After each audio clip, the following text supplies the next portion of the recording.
Okay. Let's pull up the manager. Let's make sure everything's working. Am I audible? Hello? Hello? Okay, yes, I am audible. Okay, that's very quiet. Wow, I am really quiet. Hold on.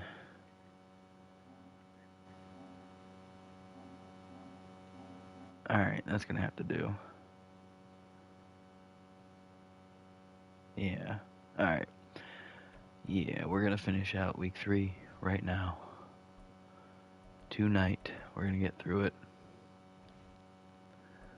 Zero hesitation. We gotta finish it. I was gonna finish earlier, but I didn't have time. So now we get the last 2 games in tonight. We do the recap in the morning, and then we start week 4 tomorrow as well.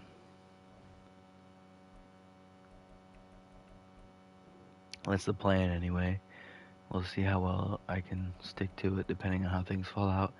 I'm not gonna say it's not ever my fault when I don't get to stick to the plan, but it's kind of a scheduling thing, and I have to deal with multiple people's schedules other than my own, and it's usually not mine that causes the issue. But it's not, I'm not gonna say it's not my fault at all.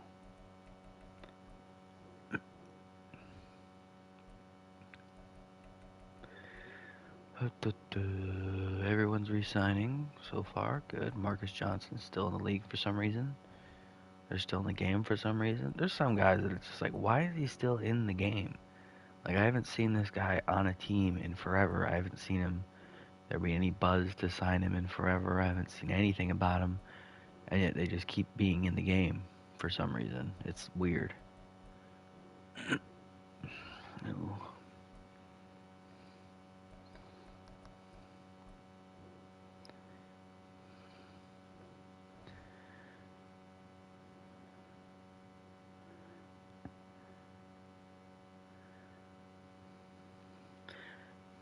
Oh, wait, hold on. What am I looking at? Alright, let's go. Brady Russell, the fullback, former tight end. Because I don't believe the Eagles had a natural fullback, but I also checked all the tight ends and running backs to see if they were better fullbacks anyway. It's something I haven't done until this year.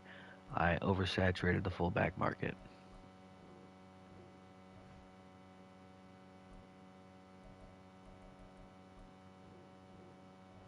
And I don't regret it. I guess no, I don't.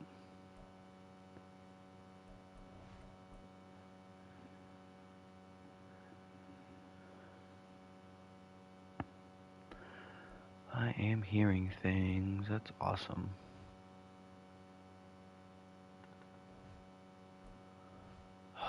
Wide receiver battle and DB battle, my favorites. I love doing those. Who doesn't love doing those? What's wrong with doing wide receiver battle and DB battle over and over and over again? It is definitely better than doing rushing attack, though. Rushing attack is awful. It's not even that it's that bad. It's just that the qualifier to get gold is just like to score a touchdown pretty much every time and only have there be one time where you get caught when one of the plays is just flat out bugged and the fullback doesn't block anyone. Like it's just not fun. Not ideal, I guess. No, it's not fun actually. That's the right word. I don't know why I corrected myself.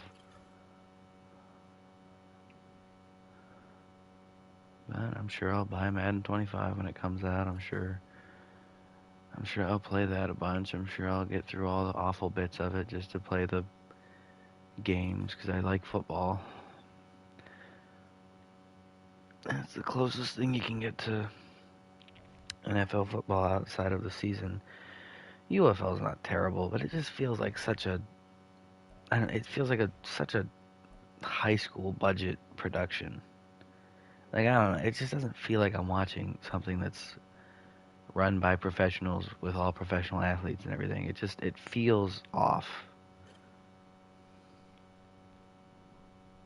Yeah, obviously I don't know if it's the announcing crews. I don't know if it's just the audio mix. That might be part of it. That definitely is part of it because it doesn't feel right. There's also the fact that there's no real like crowds, packed stadiums, anything. So it's quiet. Obviously there's fans and there's people that'll go to any kind of football event if they can get the tickets, and I'm sure the tickets aren't expensive comparatively. But like it's so meh, and it's just not the best of the best. It's just not the top guys. Otherwise, it would just be the NFL. I'm sure there's some UFL guys that'll go up to the NFL. I'm sure there's some NFL guys that are gonna fail and fall down to the UFL. But it's like it. I mean, it feels like watching a G League game versus an NBA game. It's just not right. It doesn't feel right. Because like G League feels even below college, which it's not. It's a bunch of guys that are in the NBA or fringe NBA guys versus college game, which is just the the the leftover after the NBA had their pick of the guys that were the best in that class. Because you can go straight from college to NBA. Obviously, not all do. There's plenty that do go to college. There's plenty that you know turn out to be better than everyone expected as they do go to college, but there's also plenty that go to college and then never even are thought of as NBA potential. So I don't know. It's just it just doesn't feel right. It doesn't feel like it's what it's supposed to be. Although I am kind of a stickler for production value because there's so many shows that I just can't watch because it just doesn't feel like it's made well, like put together well. Anything that just doesn't feel like there was a lot of effort, and I'm sure there was plenty of effort that was in pretty much anything you can see on TV or any movie, but they just don't have that feel like they did. I don't know. It's weird. I'm weird. I don't like the UFL. But I have no problems with it. I just don't like watching it.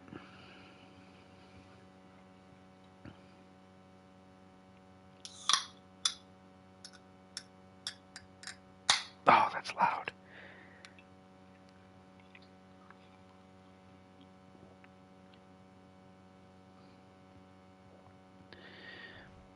Oh, any upgrades? Hopefully there are some. No. Of course there's not. Why would there be? Alright, let's make sure the roster's right, and then we'll go over the Bucks. This team went fast. Less than 10 minutes so far. Mostert's still hurt, out for 4 more weeks, so it's still going to be Gainwell. Receiver looks right. Quarterback obviously Hurts as the starter. O-line looks right. Tight end good. Fullback is fullback. Let's move over to the defense. Actually, wait, hold on. Hold on. Where is... Okay. Alright, yeah, it's good. D-line good. How long till Fletcher Cox is back? 2 more weeks. So D-line good. Corner good. Safeties good. I'll let Eric Rowe keep the job for until Blankenship gets a natural upgrade, just because I don't know. Blankenship, I just don't feel like is as good as Eric Rowe is. I feel like Eric Rowe's better, but I don't know. Game says they're the same, but I don't trust those morale boost overalls unless it's like a position where I'm like, okay, we need to get that guy in the field. But Reed Blankenship was a part of one of the worst secondaries in the NFL last season, so I don't know that I trust that 79. Yeah, linebacker's good. Saddle looks good. Special teams looks good. Specialists, the 2 ends are good. The rushers are good. Linebacker's good. Corner at the slot is good. Slot receiver's good. And then Gainwell just being the all-around back is fine. All right, let's go to the Bucks.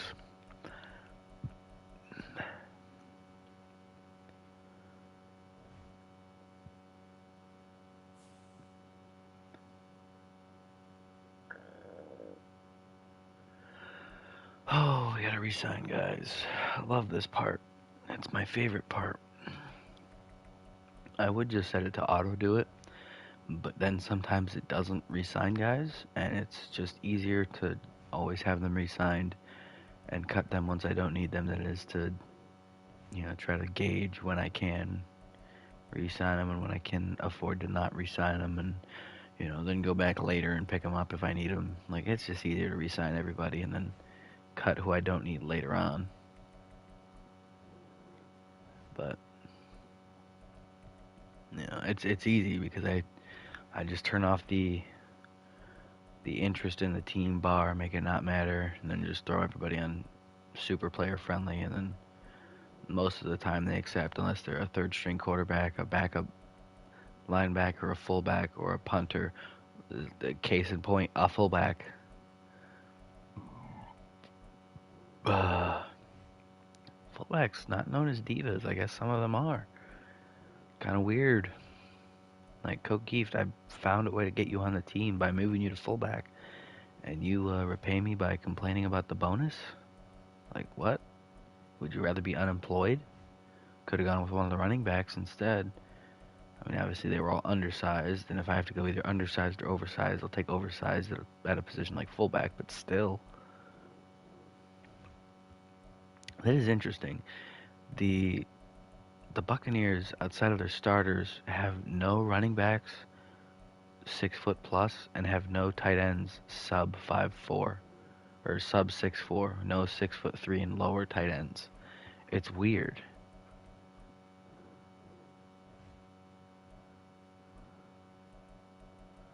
But it doesn't matter.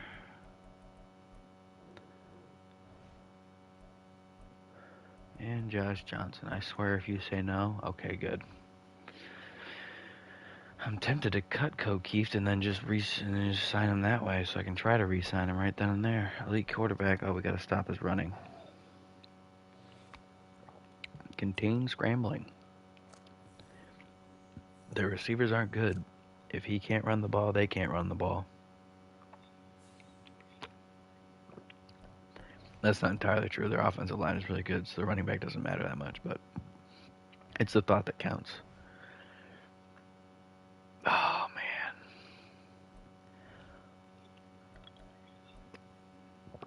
man. It's the trio of duds that really should be starters already. Well, one of them is, but the other two aren't, despite my best efforts. Like, I feel like Logan Hall actively tries to not develop, which is, like, hilarious, but at the same time incredibly frustrating because, like, I need you to develop, man. We need youth at D-tackle. William Golston is only going to be around for so long.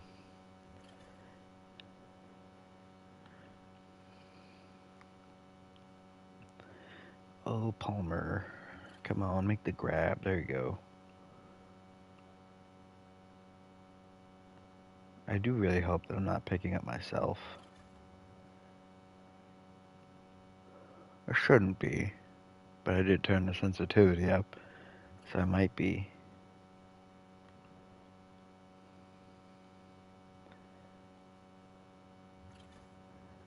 But, if I am, oh well, we're just going to have wonky audio for a little bit.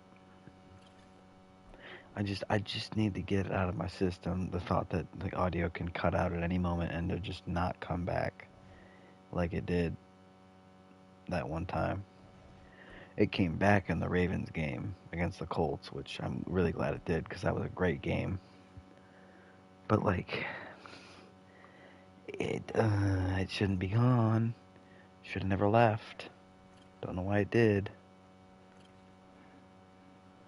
And I had no idea because I wasn't listening to myself.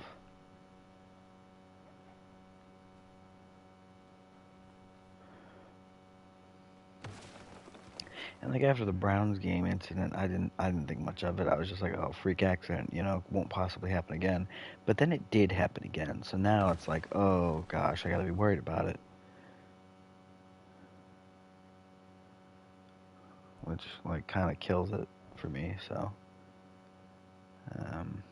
yeah, there's a chance I get hungry and make food during this game. It's not a high chance, but there's a chance. Anyway, Logan Hall, do your thing. Who's our other edge guy? It's Tryon Shranka, and then... Oh, yeah, it's Kalijah Cansey, I believe. Yeah. It's Yaya Diaby that got stuck out of a job because of how things lined up.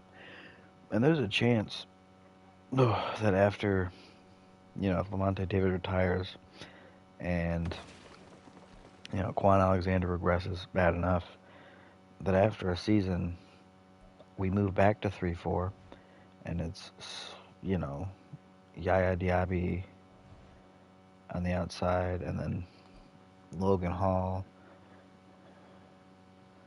Or not Yaya Diaby. No, wait, yeah, hold on. I can't remember the names. Hold on, we gotta look at them first. Ooh, no upgrades. We gotta look at them. There's a chance. Let me think this through. First, when I look at the offense. Offense looks good. No issues on the O-line. No issues at receiver. No issues at running back. No issues at quarterback. No issues at tight end. Good. All right. There's a chance after a season, Quan Alexander regresses and Lavonte David retires, right?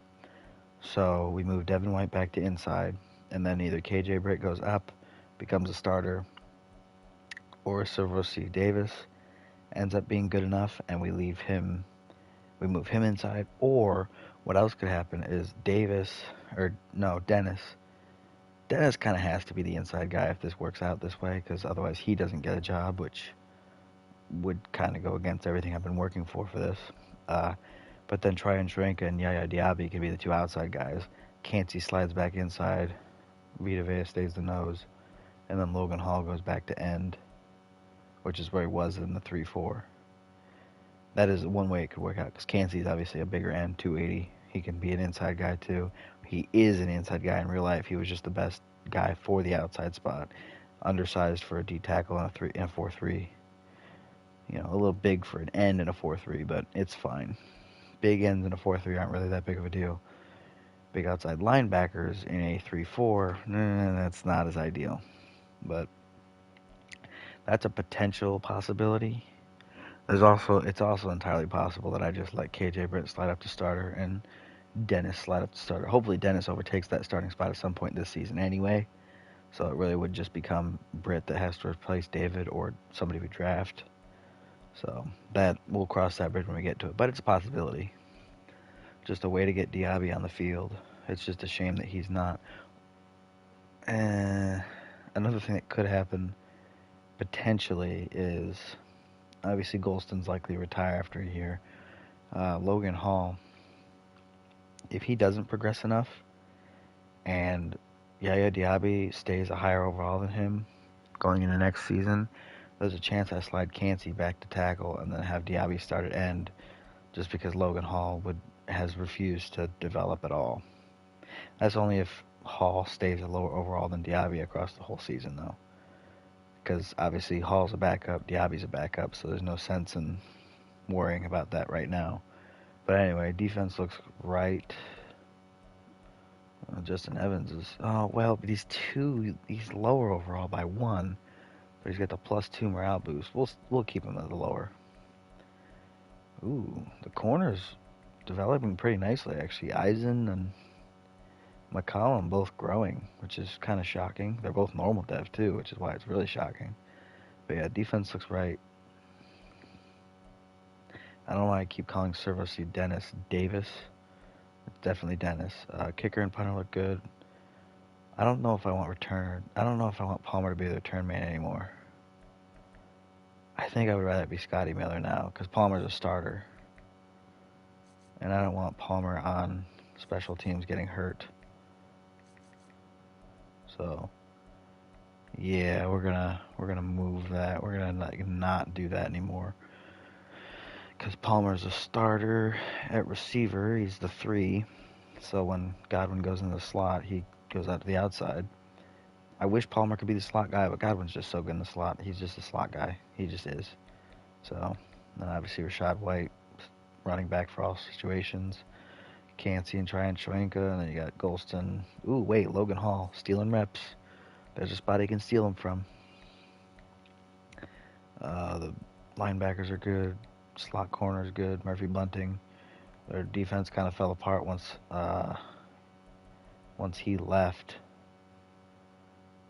because then they ran out of that. They didn't have that slot guy anymore.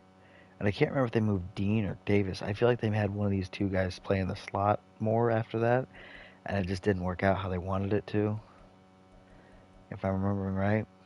So, Murphy Bunting being back definitely makes this defense much better than it was in real life. It's a fantastic defense.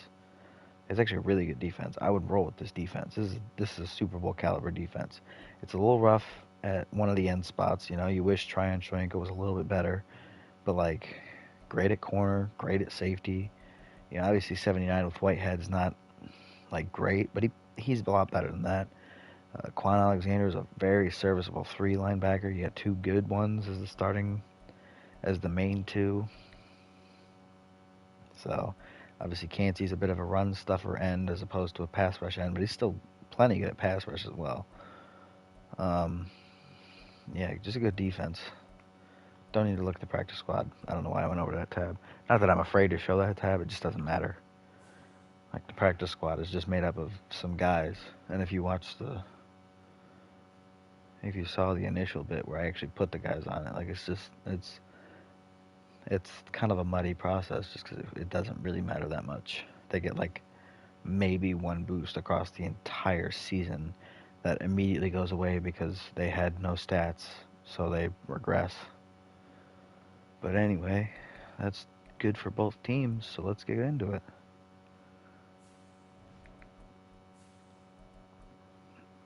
Ugh. Oh, you love to see famous Jameis back in Tampa. At least I do. I love seeing Jameis be a starting quarterback. Kind of upset he's on the Browns because that means he's not slotted as a starter going into the year. But, you know, it is what it is. With how Watson's been, there's a guarantee almost that Winston will start at least 5 games. So, Bucks kicking it off to the Eagles to start the game because they're the home team, so they get the second half kickoff. Eagles take it for a touchback, so they're going to come out 1st and 10, their own 25. And out comes Jalen Hurts. The man, the myth. Not exactly a legend, but pretty good at football. 1st and 10, Eagles, their own 25.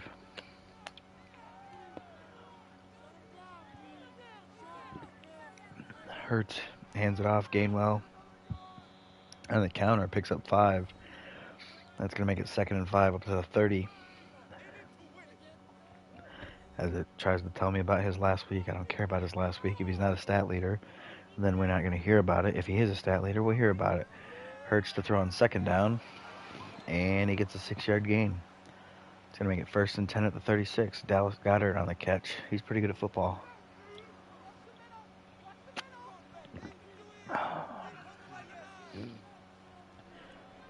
Jalen Hurts keeps it on the read option. Lavonte David is right there. What a play there by the old man. 4-yard loss on the play. It's going to bring up 2nd and 14 at the 32.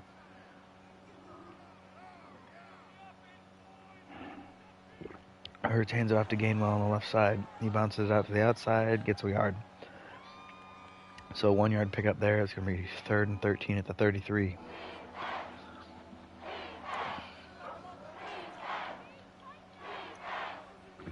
Hurts to throw on 3rd down. Misses his target. That's going to bring up 4th down. After the incomplete pass, they're going to have to punt it away from their own 33-yard line. This Eagles team trying to stay 3-0. They're trying to stay undefeated, I guess is the better way to put it. As Scotty Miller fields the punt at his own 26. Or was it 22? Fair caught. I don't remember. I didn't see the number. Actually, I just kind of winged it. It's 22. So Jameis Winston, the Bucs offense, come out 1st and 10, their own 22-yard line to start this drive. Winston hands it off to White on the left side. And he's got a nice crease there, but he gets hurt. No! On the first carry of the game, he gets hurt on a 12-yard run. He's only on the table, though, so he's probably fine. But for a few plays, he's going to be out. It's going to be Edmonds. No, not Edmonds. What's his name? Ronald Jones on the toss. He gets tackled for a 2-yard loss on the play. Jordan Hicks, the old fella. A pair of really old linebackers here today. Jordan Hicks and Levante David. That's going to be up 2nd and 12 after a loss of 2, backed up to their own 32-yard line. Winston hands it off again to Ronald Jones again, and he goes down for a loss of 2 again, tackled by Jordan Hicks again. History sure does repeat itself. It's going to bring up 3rd and 14 at the 30. One way or another, Winston's going to have to throw it here. Winston on 3rd and long to throw. Screen pass, gets out to Jones. Jones gets a nice block on the outside, but he doesn't follow his blockers. He gets 13 on 3rd and 14, so that's going to be a 4th down. The Buccaneers are going to have to punt it away from their own 43. Follow your blockers. Like, I understand you want to get to the outside because that's where there's the most space as the punt rolls into the end zone. But, like, you got to follow your blockers. You got to go where the blocking is. If you go outside of the blocking, then any guy who's also out there has a free run at you. If you follow the blockers, then they at the very least have to get through the 3 linemen in front of you to get you. Anyway, Eagles have it 1st and 10 at their own 20. Hurts to throw on 1st down. Scrambles under a little bit of pressure, throws it downfield. Who is that? Gainwell? Gainwell over the middle, deep downfield, gets it all the way to the 47. That's a 27-yard catch there by the running back. It's a 1st and 10 Eagles up to the 47. Hurts to throw on 1st down. Fires it over the middle. That's caught. Is that Watkins? I think it is. Watkins for a 6-yard pickup. That's going to get the Eagles to the Bucs 47. So from 47 to 47 here, as they have it 2nd and 4. Hand off to the right side. That's Gainwell. He gets 2 yards. That's going to bring up 3rd and 2 at the 46. Levante David makes another tackle. The old man. So 3rd and 2 here. Hurts hands it off to Gainwell up the middle. Vita Vea makes the stop. Boy, he's working up against Kelsey, and he made Kelsey look old in that play. Loss of 3 brings up 4th and 5. Eagles are going to have to punt it away from the Bucs 48. The punt does get away, and it goes directly out of bounds at the 24. So a 24-yard punt. Awesome. I'm an enjoyer of punts. I enjoy seeing beautiful punts. That was a terrible punt. James Winston throw on 1st and 10. Fires it over the middle. It's caught. Godwin. That was a dangerous throw. Edwards or Hicks could have probably jumped up to snag that if it was just a hair lower. But as it stands, it's a huge completion to Godwin. What is that, 26 yards? Up to the 50. 1st and 10 Bucs. Winston hands it off up the middle. Ronald Jones still in the game. That's going to be a 3-yard pickup there. He finally gains yards. He's still negative total. He's still -1 on the game. That's going to bring up 2nd and 7 at the 47 for the Bucs. On Eagles territory now. Winston hands it off to Jones up the middle again. And now he's in the positive. Gets a 5-yard pickup there. It's going to make it 3rd and 2 at the 42.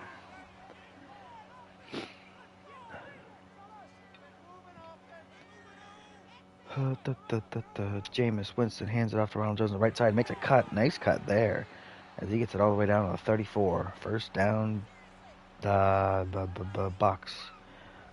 What was that, an 8-yard pickup there on the game? On the play? I don't know, something like that. 1st and 10 Bucs at the Eagles 34. Winston to throw on 1st down. Fires it out. That's caught. Godwin, 5-yard pickup. Makes it 2nd and 5 down at the 29.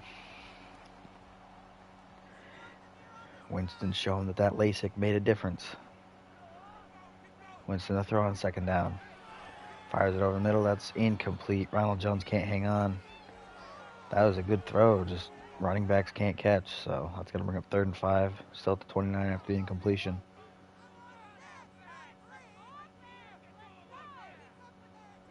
Winston to throw. Rolls out to his right. Rolls out to his left. And he's sacked. As one of the linemen, I believe that's the right guard. No, left guard. Cap is the right guard. Goedke is the right guard. No, he's the right tackle. The left guard is, I don't care. 4th and 19. Buck's going to try for a field goal by Matt Gay, and it's no good. It was a 60-yard attempt. He had the leg, he just missed. Pushed it left, or hooked it left, or whichever. I think it's hooked it when it goes away from their kicking leg. It's pushed it when it goes the direction of their kicking leg. So he's a right-footed kicker, so he hooked it because it went left. Anyway, it's 1st and 10 Eagles at the 50 after the missed field goal. Hurts hands it off to Gainwell on the right side, and he's got nothing. 2-yard loss on the play. That's the thing. This Bucs front honestly matches up pretty decently against this elite offensive line for the Eagles. So it's going to be a long day for both sides. 2nd and 12 after a loss of 2. Eagles at their own 48. As another loss occurs, a loss of 4 that time. That's going to bring up 3rd and 16. Logan Hall making a play. Nice to see him finally doing something. 3rd and 16 here for the Eagles at their own 43. Hurts to throw. Screen pass to Gainwell. It's knocked away, incomplete. Logan Hall almost snagged that. He had been gone for a pick 6, but ball's incomplete. It's going to be 4th and 16. Eagles going to punt it away from their own 43. The punt does get away. And it bounces at the 5 and rolls into the end zone. So the Bucs are going to have it 1st and 10 at their own 20-yard line after the touchback.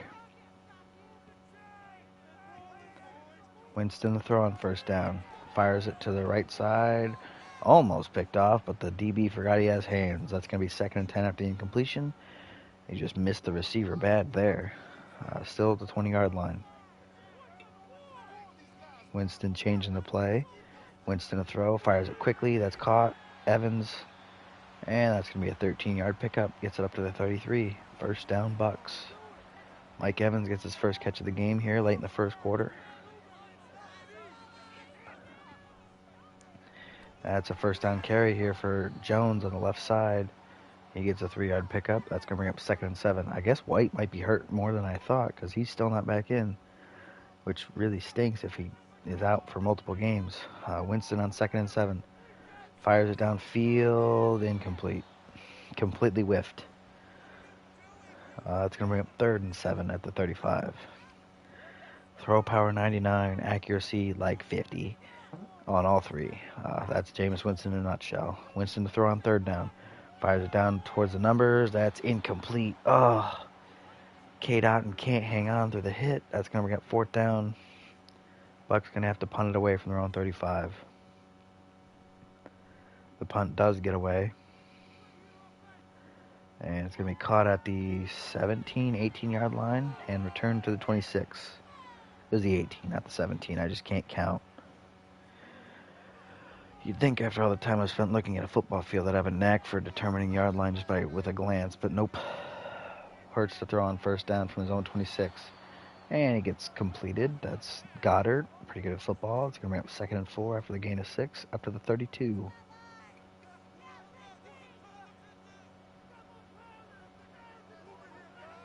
Hurts to throw on 2nd down.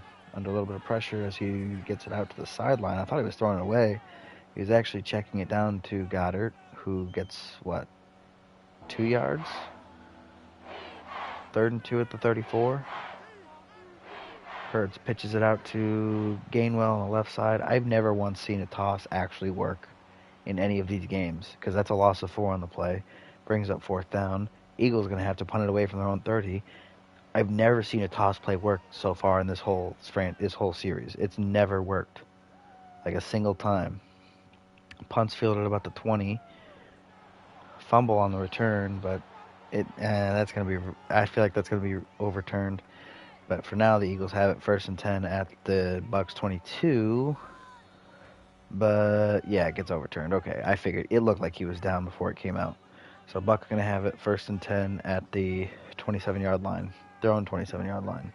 Also, I think they flipped a little early for the halftime thing. They definitely flipped. They weren't supposed to do that.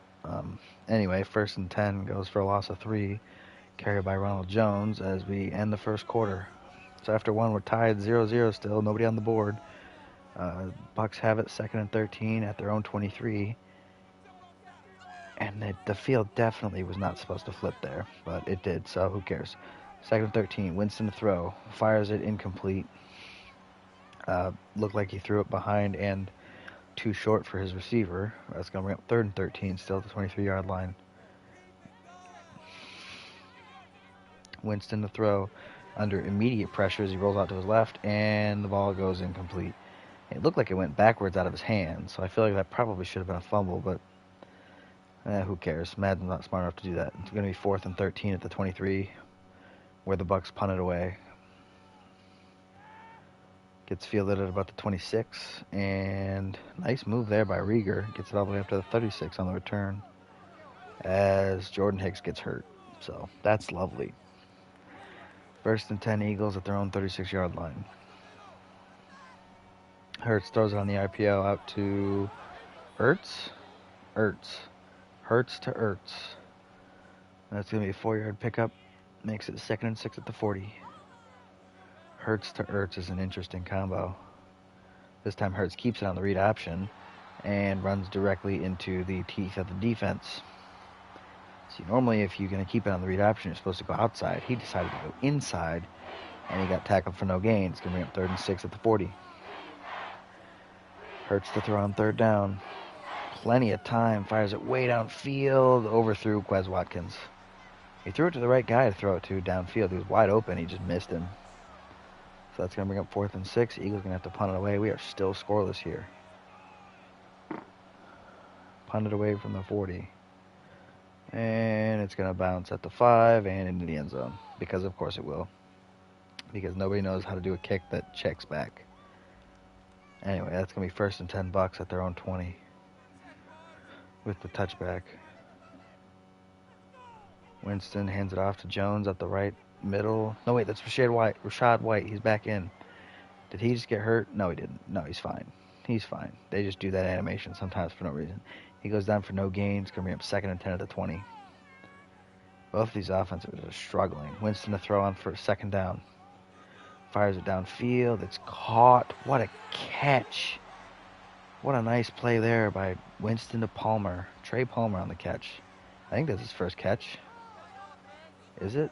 1st and 10 at the 41. That's a 21-yard reception. Yes, it is. Rashad White there on the left side. Powers his way for... that should have been at least a 3-yard gain, but he got hit, and then I guess enough time happened where he reset, so we got only 1 yard on the play. It's going to be up 2nd and 9 at 42. Winston to throw on 2nd down. Rolling out to his right, fires it to into the dirt. Oh boy, Winston's accuracy is sure something. It's going to be 3rd and 9 at the 42 after the incomplete pass. Winston to throw. Moving in the pocket, and he gets hit by 2 guys as he goes down. Jordan Davis, and I believe that was Sweat that got him. Josh Sweat and Jordan Davis, I believe, got him. As the Bucs punted away from their own 34 on 4th and 16. It gets fair caught by the Eagles at the 15. So, how comes this offense? Both these offenses being anemic right now. Just nothing for them the whole time. Hurts fakes the handoff on 1st and 10 from his own 15. Fires it downfield. Incomplete. Missed his receiver bad. Quez Watkins was standing there, and it was about 10 yards over his head, 7 yards out of bounds. 2nd and 10 at the 15. Hurts to throw. Hurts gets it out to the sideline. That time it's caught by Quez. He actually gets it to him. Pretty good throw there. It's going to be 1st down. 1st and 10 Eagles up to the 33-yard line. I don't know how long that of a throw that was. Was that 18 yards? Looked like 18 yards. That pass is completed. Ooh, excuse me. Completed over the middle to Aguilar for an 8-yard pickup. It's going to bring up 2nd and 2 at the 41.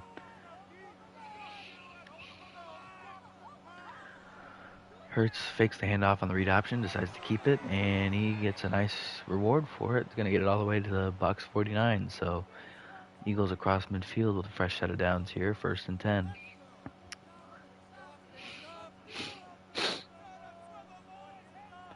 Hurts to throw on 1st down, fires it down toward the sideline. That's incomplete. Watkins just dropped it. Quez just couldn't hang on. That's going to bring up 2nd and 10 at the 49.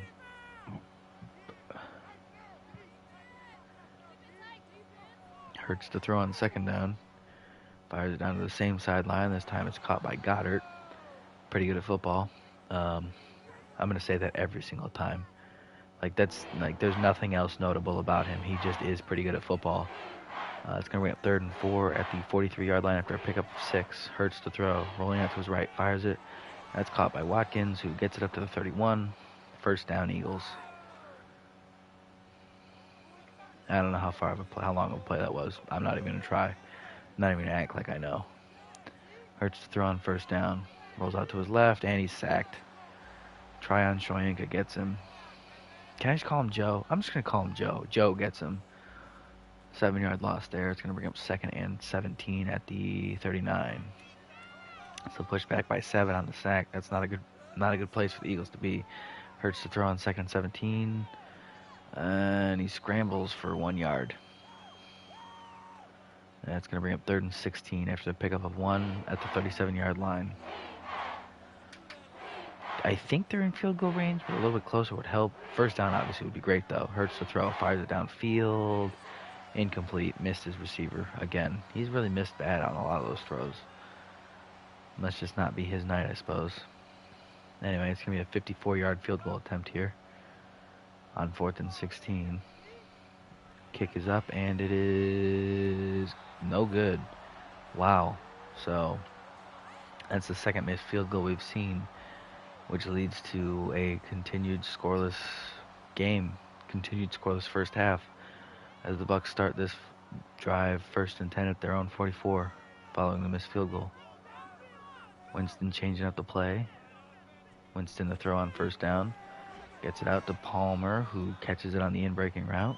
It's going to bring up 2nd and 6 after a pickup of 4. He got it up to the 48-yard line.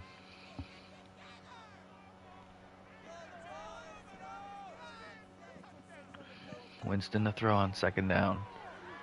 Under pressure, rolls out to his left, fires it towards the sideline, incomplete, just threw it away. I'm convinced in real life, though, Jameis doesn't know how to throw it away, because I feel like that pass definitely would have gone to someone in real life. Anyway, it's 3rd and 6 at the 48 still. After the incomplete pass, Winston to throw. Fires it down towards the sideline. This time it's caught by Godwin for a 2-yard pickup, but on 3rd and 6, 2 yards isn't going to cut it. That brings up 4th and 4. Buck's going to have to punt it away from the 50-yard line. The punt does get away. And it goes out of bounds at the 16. So 34-yard punt, not bad from the 50. Now comes this Eagles offense. 1st and 10, their own 16-yard line.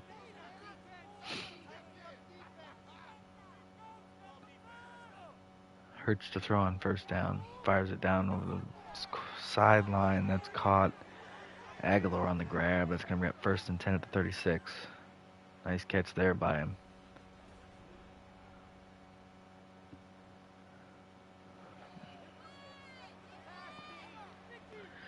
First and 10, Eagles up to the 36. Hurts to throw.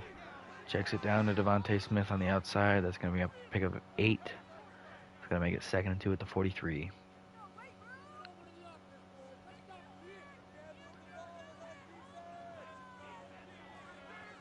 Hurts hands it off to Gainwell on the left side on 2nd and 2. He gets a nice gap to the outside. That's going to be a pretty good pickup there. It's going to be, 17 yards? He gets it down to the Bucs 40. 1st and 10 Eagles.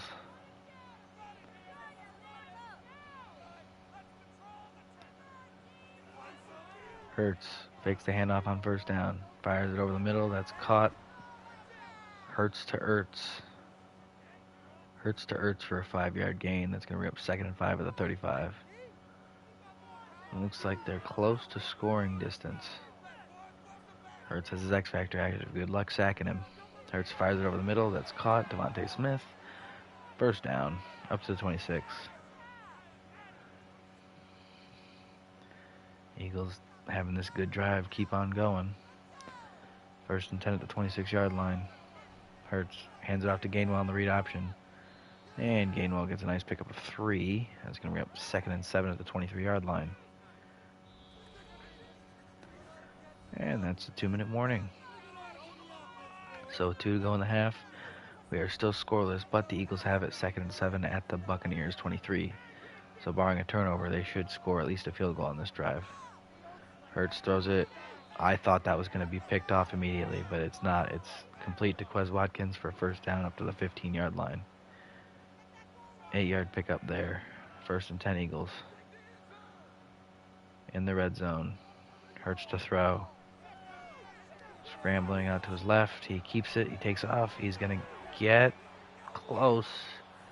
He's tackled down at the 2. Tried to power his way in, but couldn't quite get there. It's going to be 1st and goal.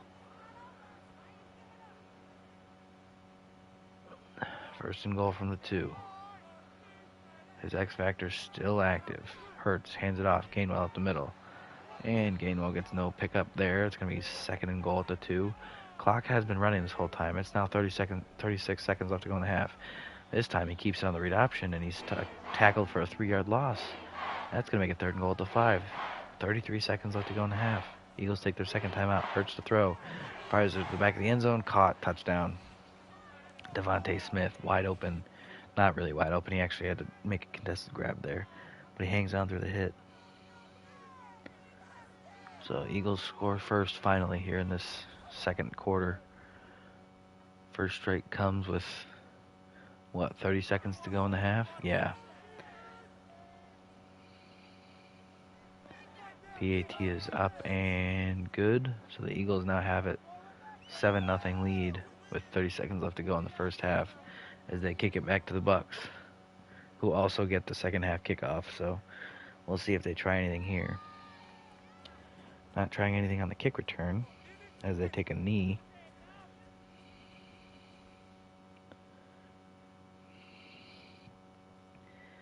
Let's see what they do here. 1st and 10, throw on 25. Winston going to throw, so they might try something.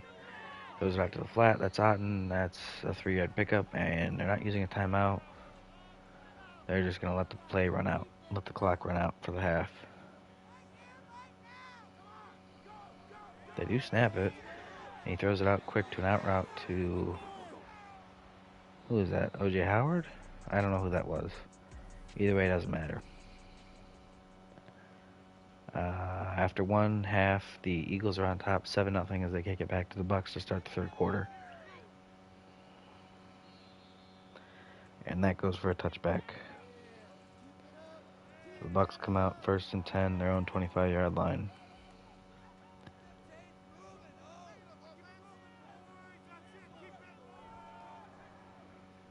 Oh, Winston throw on 1st down, fires it. Who is that? Who? No. Show me who that. I don't know who this 80 guy is. Who is that? Show me the name of the man. Okay, well, on the RPO, Winston fires it out to Godwin, who gets a nice block on the outside from Palmer, and that springs him for a pretty good pickup there. He's going to get it all the way to the 42-yard line, and that's going to bring up a new set of downs for the Bucs.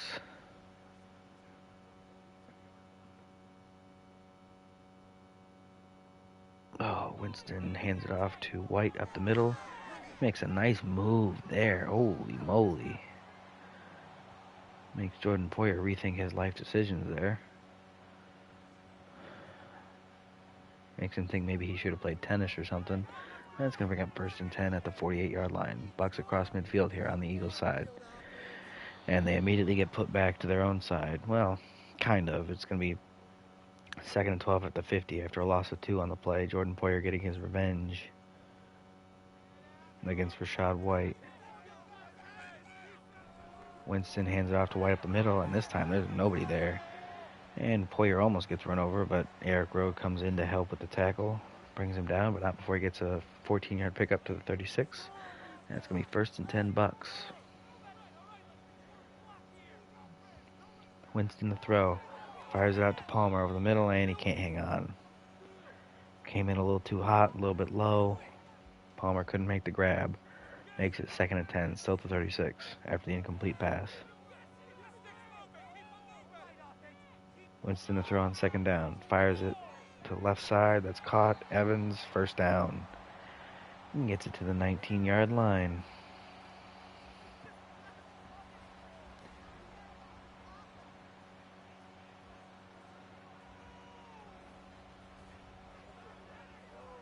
What is that? 17 yards, I think? Something like that. Either way, 1st and 10 Bucs at the 19 in the red zone now. Winston hands it off at the middle to White. White slips his way through for a 7-yard pickup. And that's going to bring up 2nd and 3 at the 13. It is a shame he couldn't get through that first wave because there was nobody behind that first wave. If he got through, that would have been a touchdown. 2nd and 3 after the pickup of 7. Rashad White on the 2nd down carry. He's stuffed for 2-yard loss that time. T.J. Edwards busted through and made sure he wasn't going anywhere. Brings up 3rd and 5 at the 14. I bet you Winston's going to throw. Yes, he is. Screen pass to Rashad White. He gets it. Can he follow his blockers? Kind of. Not really, but it still gets enough for a 1st down. 1st and goal up to the 5. 9-yard gain there. Oh, man. Bucks looking to tie it up here. Winston hands it off to White on the power play. He does not really follow his blockers, but his blockers also don't really get out there in a very big hurry. And it's going to be 2nd and goal at the 6 after a loss of 1. Winston changing the play on the 2nd and goal. Winston to throw. Gets out to Godwin on the hitch. He breaks a tackle, but he can't get away from another one. That's going to bring up 3rd and goal at the 2. Can they punch it in? Let's find out. Winston hands off to Keith at the middle, and he gets 1, but not enough for the touchdown. They needed 2. That's going to bring up 4th and goal at the 1. They're going to go for it, though, which I guess makes sense because they did run it on 3rd and goal. So 4th and goal here. Winston flipping the play, I believe. Winston fakes the handoff on the play action. Rolls out to his right, throws it to Cade Otton. He can't hang on. Incomplete. The Bucks turn it over on downs. The Eagles defense makes the stand. The Eagles are going to have it 1st and 10. Their own 1-yard line. So dangerous spot here for them, but they're just going to run it out of the end zone. That's going to be a pickup of 3 on 1st down. Makes it 2nd and 7 at the 4. A little bit of breathing room now for them. Hurts hands it off to Gainwell again. This time he gets only 1 yard. That's going to bring up 3rd and 6 at the 5. Vita Vea on the play, running it down from behind. The big fella can move. Hurts on 3rd down to throw. Fires it. That's completed to... Is that Rieger? No, that's Aguilar, not Rieger. My bad. Aguilar on the 1st down catch. Gets it all to the 17-yard line. 1st and 10 Eagles. It's a carry by Gainwell as he's hitting the backfield. Manages to get all the way to the line of scrimmage, but no more. It's going to be 2nd and 10. Pickup of nothing. Still at the 17-yard line.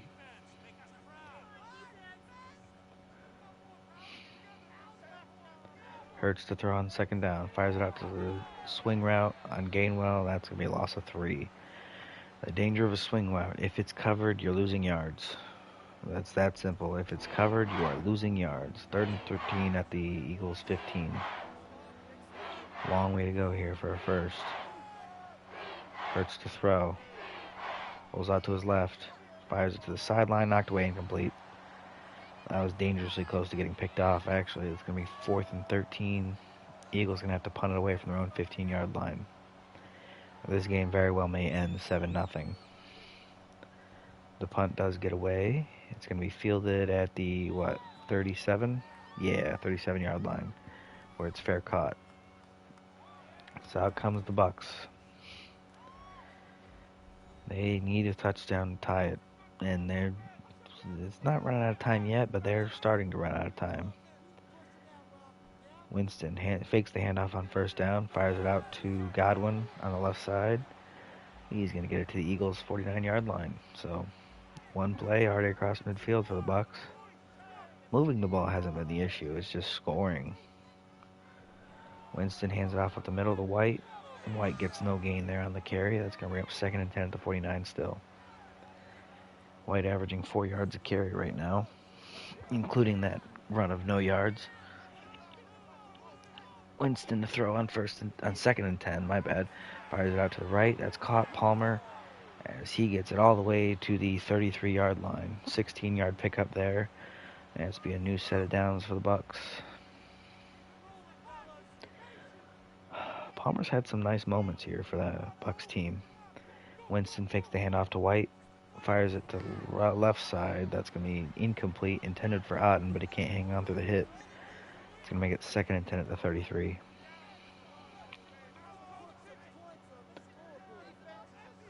Winston on second and 10, hands off the way on the right side.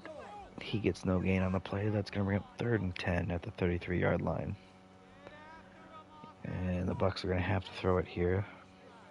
You got to wonder which defensive player for the Eagles is going to blitz. None of them. 3rd and 10. Winston fires it over the middle. That's caught. Palmer, touchdown. He got behind everybody, and he just walks right in. He's a fast man. That is the appeal of him. He's a quick guy. So with that and the PAT, which hopefully goes through, the Bucs will have tied it up 7-all here late in the third quarter. PAT is good, so we are tied up 7-all late in the third quarter as the Bucs kick it back to the Eagles. Under 2 minutes to go in the third quarter. Eagles field the kickoff just inside the end zone. As Rieger fumbles. That's definitely a fumble, and the Bucs fall on it. They're gonna have it 1st and 10 already at the Eagles' 14-yard line. What a hit! Later on, we're going to see who forced that fumble when we go through the defensive stats. What a hit to knock it loose.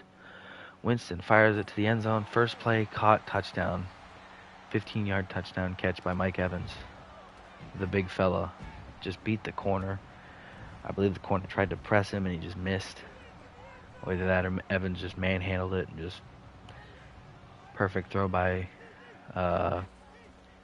Winston to get it to him. So in a 3-play span, in a 2-play span, if you don't count special teams, the Bucs have gone from down 7 to now leading by 7 because they score a touchdown, kick it off, and score a touchdown immediately after getting a turnover on the kickoff. So now up 14-7, they're kicking it back to the Eagles. 8 seconds have passed since I said it was tied. 8 in-game seconds, not 8 real-life seconds. Obviously, it's been like a minute. Anyway, Jalen Hurts and the Eagles now have it 1st and 10 at their own 25-yard line. Hurts hands it off to Gainwell, who cuts it back across to the left side after nothing was there on the right. Ends up squirming his way for a 4-yard pickup. It's going to bring up 2nd and 6 at the 29.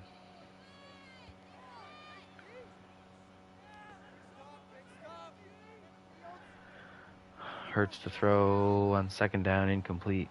Kind of an awkward positioning there to try and get it to Watkins as he can't hang on. That's going to bring up 3rd and 6 at the 29-yard line.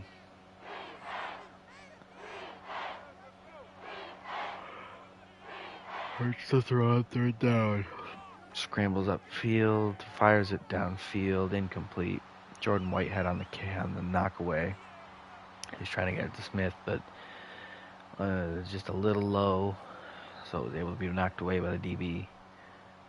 Eagles punted away from their own 29-yard line on 4th and 6. It's fielded at about the 25 and returned to the 23. So out comes the Bucs offense, suddenly up by 7 after being tied and down by 7 for pretty much the entire game outside of this drive. Winston hands it off to White on the 1st down carry. He's going to get it from the 33 to the 36. 3-yard pickup makes it 2nd and 7.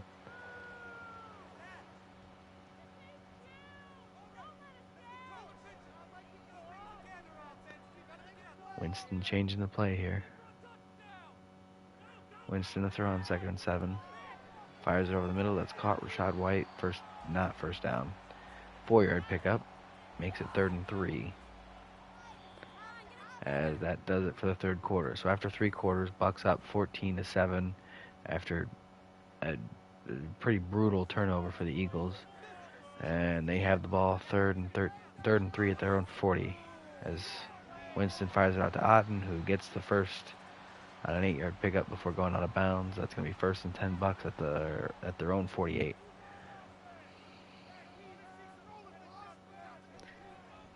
Winston hands off to White up the middle. There's a flag. So this 1-yard gain might end up being a 10-yard loss. Yes, it will be holding on the Bucs. So they're going to be pushed back to their 38-yard line. It's going to be 1st and 20 here. Winston hands it off to White up the middle. Huge opening. Holy moly, he makes Eric Rowe look like he doesn't know how to play football. Puts him on some rollerblades. And it's going to be a 18-yard pickup there. Eagles should just decline the penalty. 2nd and 2 here at their own 44, or at the Eagles 44 for the Bucs. Winston fakes the handoff, fires it downfield. It's caught. What a grab by Mike Evans. Holy moly, I want to yell and scream in excitement, but I can't. What a great catch there. Hangs on through a pretty brutal hit as he comes down with it. 1st and 10 Bucks, already at the 16 of the Eagles. As Rachaad White gets the first down carry to the left side. And he works his way down for a 7-yard pickup. Gets it 2nd and 3 at the 9. This Bucks offense wants to move. They move real fast. Rachaad White on the 2nd down carry on the left side. Almost breaks a tackle. Can't quite get away. Otherwise, he would have gone for the touchdown. It's going to be 1st and goal at the 2. Winston hands it off to White again. Right side. Oh, he just barely can't get in. And Jordan Davis, the big D tackle for the Eagles, gets hurt. It's going to be 2nd and goal at the 1 for the Bucks. Without Jordan Davis, this defensive line is definitely very hindered. Winston throw. He's sacked. Nakobe Dean never bit on the fake. It's going to be pushed back to the 9. 8-yard loss there. It's going to bring up 3rd and goal at the 9. Winston to throw. Fires it. End zone. Caught at the 1. Oh, just barely not in for Mike Evans. Please go. They're not going to go for it. They're going to kick the field goal, which is smart, but kind of cowardly. Field goal is up, and it's good. So the Bucks push it to a 2-score lead, which obviously, again, is the smart thing to do. Build up that lead. They now have it 17-7 against the Eagles, so they're safe against 1 touchdown for now. Eagles field the kickoff at the goal line, and it gets brought out to the 25. So about where he would have been had he just taken a knee or fair caught it or let it bounce. 1st and 10 Eagles at their own 25. Hurts hands it off up the middle. Gainwell, and he's stuffed. Huge stop there by William Golston on the 1st down carry. That's going to make it 2nd and 11 after a loss of 1. Pushed back to the 24. Hurts changing the play on 2nd down as we hit midnight here. Hurts to throw on 2nd down. Fires over the middle. That's incomplete. Devontae Smith can't hang on through the hit by Levante David. Brings up 3rd and 11, still at 24. Under 10 minutes to go here in the 4th quarter. Hurts to throw on 3rd down. Plenty of time. Fires out to the corner. It's picked off. Carlton Davis snags it. Bucks gonna have it 1st and 10 at the Eagles' 29-yard line. Holy moly, that's a brutal mistake there for the Eagles. Their 2nd turnover of the game. This time it's an interception. And this is not looking good for them. Their undefeated season might come to an end here. Cade Otton on the 1st down catch. He gets it all the way to the 18. Pickup of 11. Big man with football moment there. It's going to bring up 1st and 10 Bucks in the red zone now. Winston changing up the play. Winston to throw on 1st down. Fires it over the middle. That's caught on Otton in the crossing route. And he gets a 7-yard gain now. 2 catches in a row. 18 yards collectively. It's going to bring up 2nd and 3 at the 11. Winston fakes the handoff on 2nd down. Fires it to the end zone. Knocked away, incomplete. Good play there by Jordan Poyer to keep it away from the hands of the receiver. I didn't see which one it was. It's going to bring up 3rd and 3 at the 11. Winston to throw on 3rd down. Fires it out to the flat. That's caught. White, who breaks a tackle and forces his way up to the 6 on the catch. So that's going to be a 5-yard gain there. Makes it 1st and goal. Bucks looking to push it to a 3-score game. Winston fakes the handoff on 1st and goal. Fires it incomplete. Completely misses on 1st and goal to whoever he was throwing it to, one of the tight ends. That's Hudson. Anyway, 2nd and goal from the 6. Winston fakes the handoff. Winston rolls out to his right. He almost throws an interception directly to Nakobe Dean. I am shocked Nakobe Dean didn't pick it. But that's going to bring up 3rd and goal after the incompletion, still at the 6-yard line. 2 incomplete passes in a row. Winston to throw on 3rd down. Fires it over to the end zone. That's intercepted. Yep, there it was. It was coming. We all knew it was coming. It's Jameis Winston. It's bound to happen at some point every game. He's picked off in the end zone, so those points go to 0 on that turnover, as the Eagles now have it 1st and 10 at their own 20 after Rasul Douglas took a knee in the end zone. Hurts to throw on 1st down. Rolls out to his left. He fumbles the ball. It's fallen on, though. It's fallen on by Kenneth Gainwell. Logan Hall forced the fumble on the strip sack, though. That's going to be a push. That's going to be a loss of 11 there on the sack. Going to bring up 2nd and 21 at the 9-yard line. The Eagles can't really be affording setbacks here. They're down 2 scores with under 7 minutes to go in the game. Hurts to throw on 2nd down. Fires it over the middle. That's almost picked off there by Winfield, but he only was able to break it up. It's going to bring up 3rd and 21 after the incompletion, still at the 9-yard line. Nice thing about the incompletion, though, it stops the clock. 6:45 to go in the game. Hurts to throw on 3rd down. Under a little bit of pressure, trying to get away. He goes down at the 1. Tryon Shoyinka gets his 2nd sack of the game. That's going to be 4th and 29 for the Eagles. They're going to go for it from their own 1 on 4th and 29. Why? Just punt it away. Hurts to throw. They're actually doing this. Hurts keeps it as he starts to scramble. I don't think he meant to scramble, but he goes down after only picking up 6 yards. So the Bucs get the ball back already at 1st and goal, because that was just bad. What in the world is Nick Sirianni doing? 1st and goal, Bucs at the Eagles 7-yard line. Winston to throw, and he turns it right back over. Are you kidding me? Are you kidding me? Nakobe Dean actually does pick it off that time. Eagles have it now 1st and 10 at their own 7. So exactly where the Eagles turned over to the Bucs, Nakobe Dean gets a pick of Jameis and immediately returns it to that spot. So it's basically like that for 4th down try didn't matter. If they win this game, I blame Jameis Winston fully now. I wasn't going to blame him after the first pick, but if they win now after that pick, I blame Jameis Winston entirely. 1st and 10 for the Eagles at their own 7. Hurts to throw. Fires it over the middle. That's caught by Goddard. Pretty good at football. There is nothing else notable about that man. He is just pretty good at football. 5-yard pickup brings up 2nd and 5 at the 12. Hurts to throw. Screen pass out to Gainwell. Gainwell with a nice set of blockers there. He manages to work it all the way to the 24-yard line. Pretty good pickup there. It's going to bring up a new set of downs for the Eagles. Only downside is the clock is still ticking because he stayed in bounds. Under 5 minutes to go in the game. Hurts to throw on 1st and 10. Fires it downfield. It's knocked away, incomplete. Carlton Davis on the breakup. Couldn't get it to Aguilar. It's going to bring up 2nd and 10 at the 24-yard line. Hurts may be learning a little bit about why Carson Wentz turned into the hero ball man he became, because he only has one receiver to work with that's consistently good. Devontae Smith, 2nd and 10, Eagles. Hurts fires it out to the sideline. That is caught by Ertz. Yes, Hurts to Ertz for 1 yard. It's going to bring up 3rd and 9 at their own 25. Under 4 minutes to go in the game. Down 2 scores still. Down by 10. Hurts to throw. Hurts scrambling up the middle. Hurts keeps it. Takes off. Takes the hit to get the first. That's going to be at 1st and 10 at the 35. Looks like a pickup of about 10. As the Eagles are hurrying up now. Hurts to throw on 1st down. Fires it over the middle. That's picked off. It's picked off. Who picked that? Is that Jamel Dean? He's going to go for a pick 6. Nobody's going to stop him. Jamel Dean pick 6. And that might do it. That might be enough to put the Bucs over the top as they push the game to 3 scores. PAT is up and good.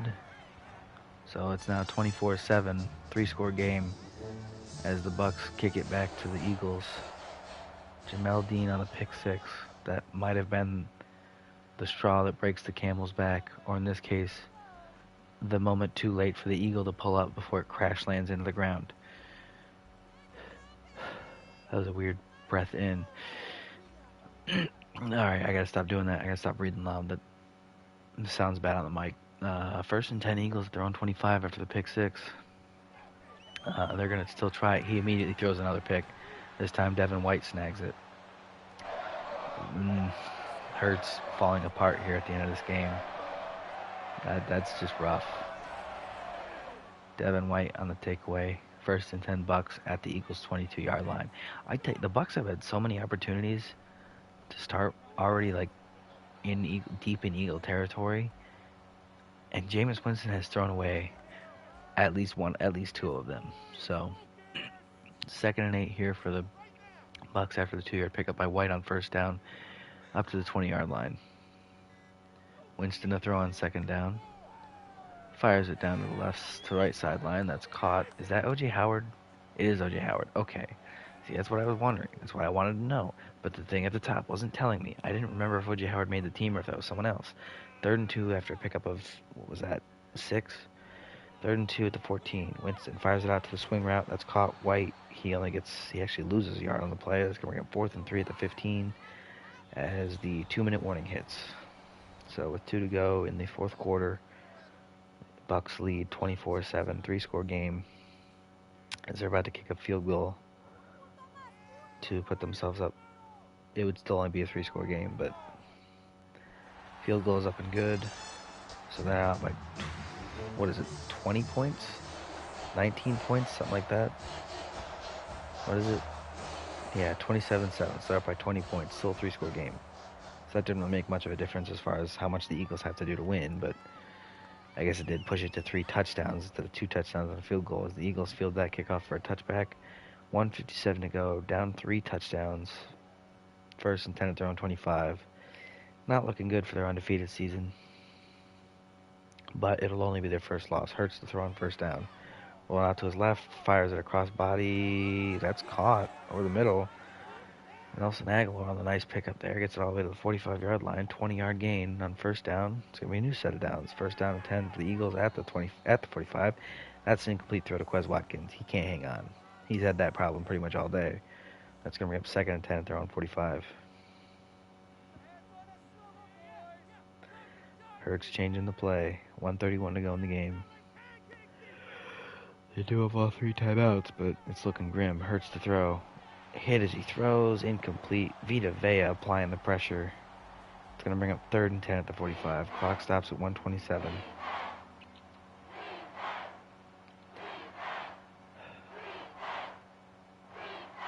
Hurts, I think, flipping the play. Hurts to throw on 3rd down. Under a little bit of pressure, as he rolls out to his left, he gets caught by Trianchoica.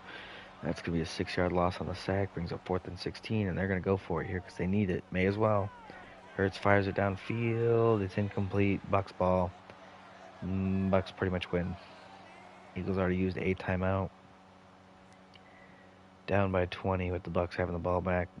There's really not much the Eagles can do. Rashad White on the 1st down carry. Pushes it for a 4-yard pickup. It's going to make it 2nd and 6 at the 34-yard line.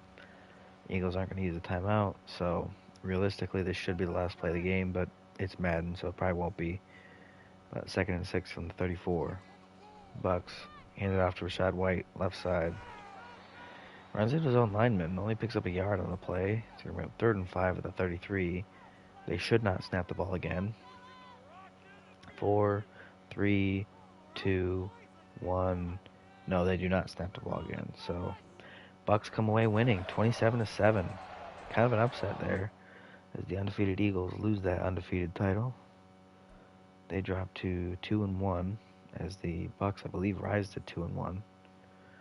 So Devin White getting an upgrade. That's pretty good. That's what you like to see. And Antoine Winfield Jr. also getting an upgrade. You also like to see that. You'd love to see that. A guy this high of overall getting more upgrades. That's always nice to see. It doesn't happen very often. Ooh, Todd Bowles getting more things. Game plan for elite quarterback. We won that. We won the game, so we get the positive thing. Entire defense gets 2,500 XP, 2,500. That's pretty good. That's really good. That will not apply until next week, but once it does apply, it's going to be really good. Really good for us. Obviously, next week starts tomorrow, so, and Todd Bowles is 4 staff points away from unlocking his first after-school tutoring slot, which is the dream, always, is to unlock the after-school tutoring. So that's it for the Bucs. No injuries. 2 upgrades. Let's go over the Eagles, who are down because E comes after B. I know the alphabet. I went to kindergarten. Uh, no upgrades and 6 staff points total. So nothing doing there. Fletcher Cox is out for 2 weeks still. Jordan Hicks is out for 3 weeks. That's not good. Well, it's actually not that big of a deal. Nakobe Dean's a pretty solid backup. He'll be fine. He actually is going to benefit from the reps. So, yeah, it's actually honestly pretty good for us. It's going to give me an excuse to have Nakobe Dean start without the Eagles having a losing record, because that's another rule that I always follow. If a team is guaranteed a losing record, I don't care if they're in the playoff race or not. If a team is guaranteed a losing record, we start putting young guys in.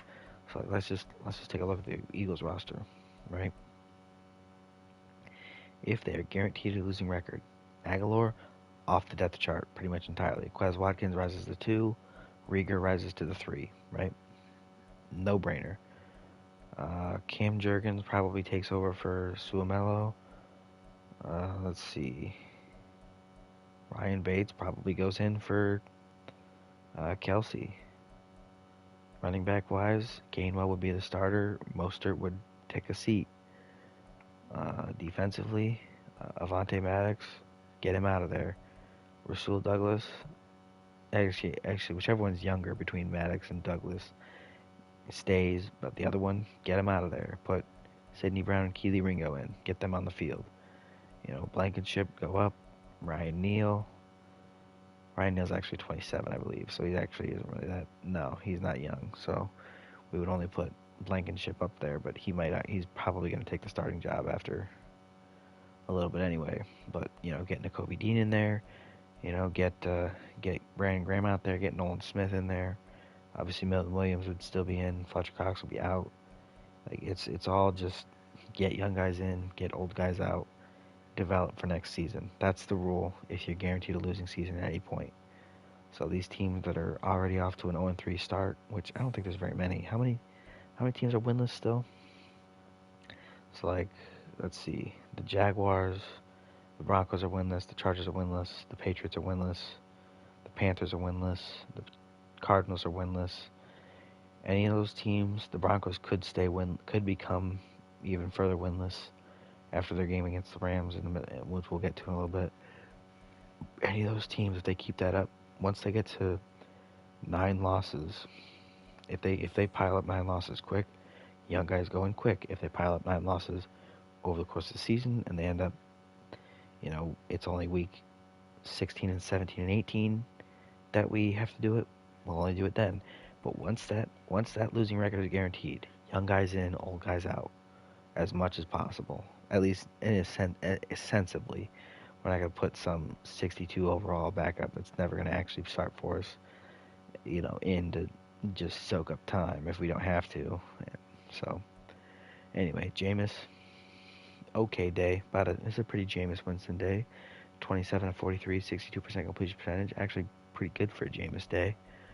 293 yards, solid. 2 touchdowns, 2 picks, perfectly even, perfectly balanced as all things should be. It is Jameis Winston, 30 for 30.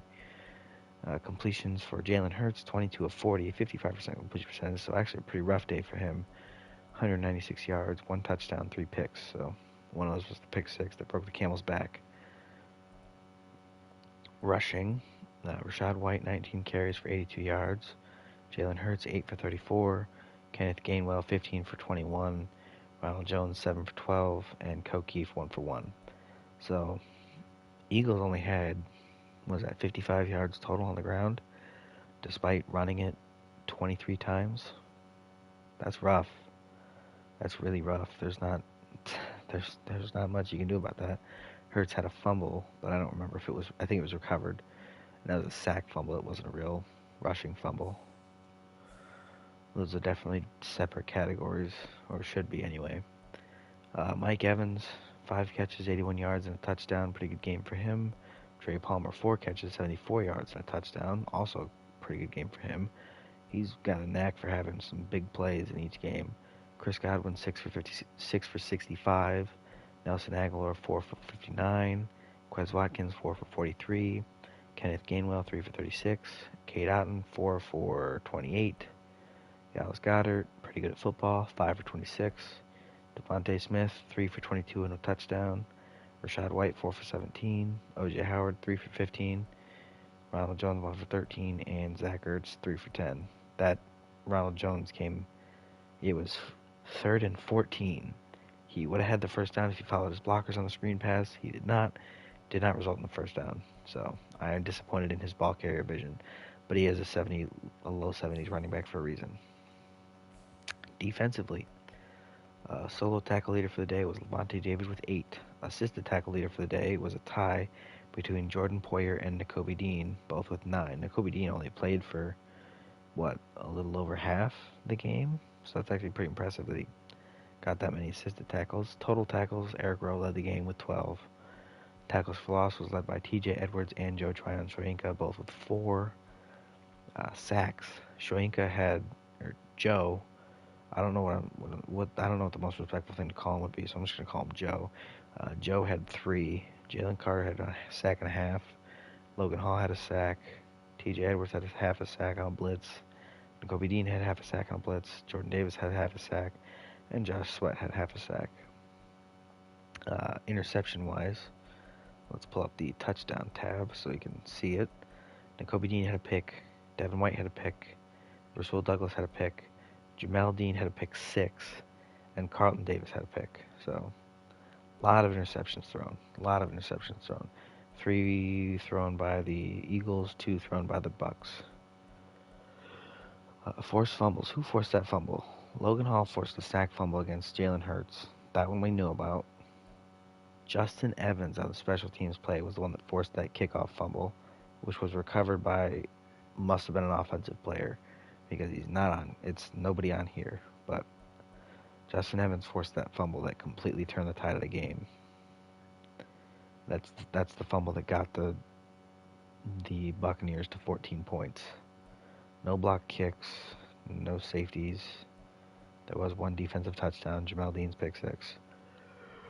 Nothing super notable in the kicking game or 50-plus yard field goals missed. That's about it. So yeah, we head over to the Rams at Bengals. Last game of the week, Monday night, being recorded on a Thursday morning technically, but Wednesday night, you know what I mean. It's all the same. If we were on the West Coast right now, it'd be Wednesday night still.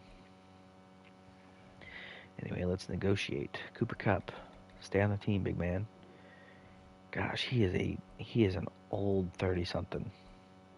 Aaron Donald, I know you retired in real life, but hey, maybe stay in the game. Stay in the game for us. You know, we're kind of winning right now. We're doing pretty good. You know, if we keep winning, maybe you stay. Maybe you keep playing for us. John Franklin Myers actually would probably appreciate you retiring because he's waiting for your job. I don't want to move him to nose. I'm not gonna play. Here's the thing. You have 2 types of defensive lines in a 3-4, right?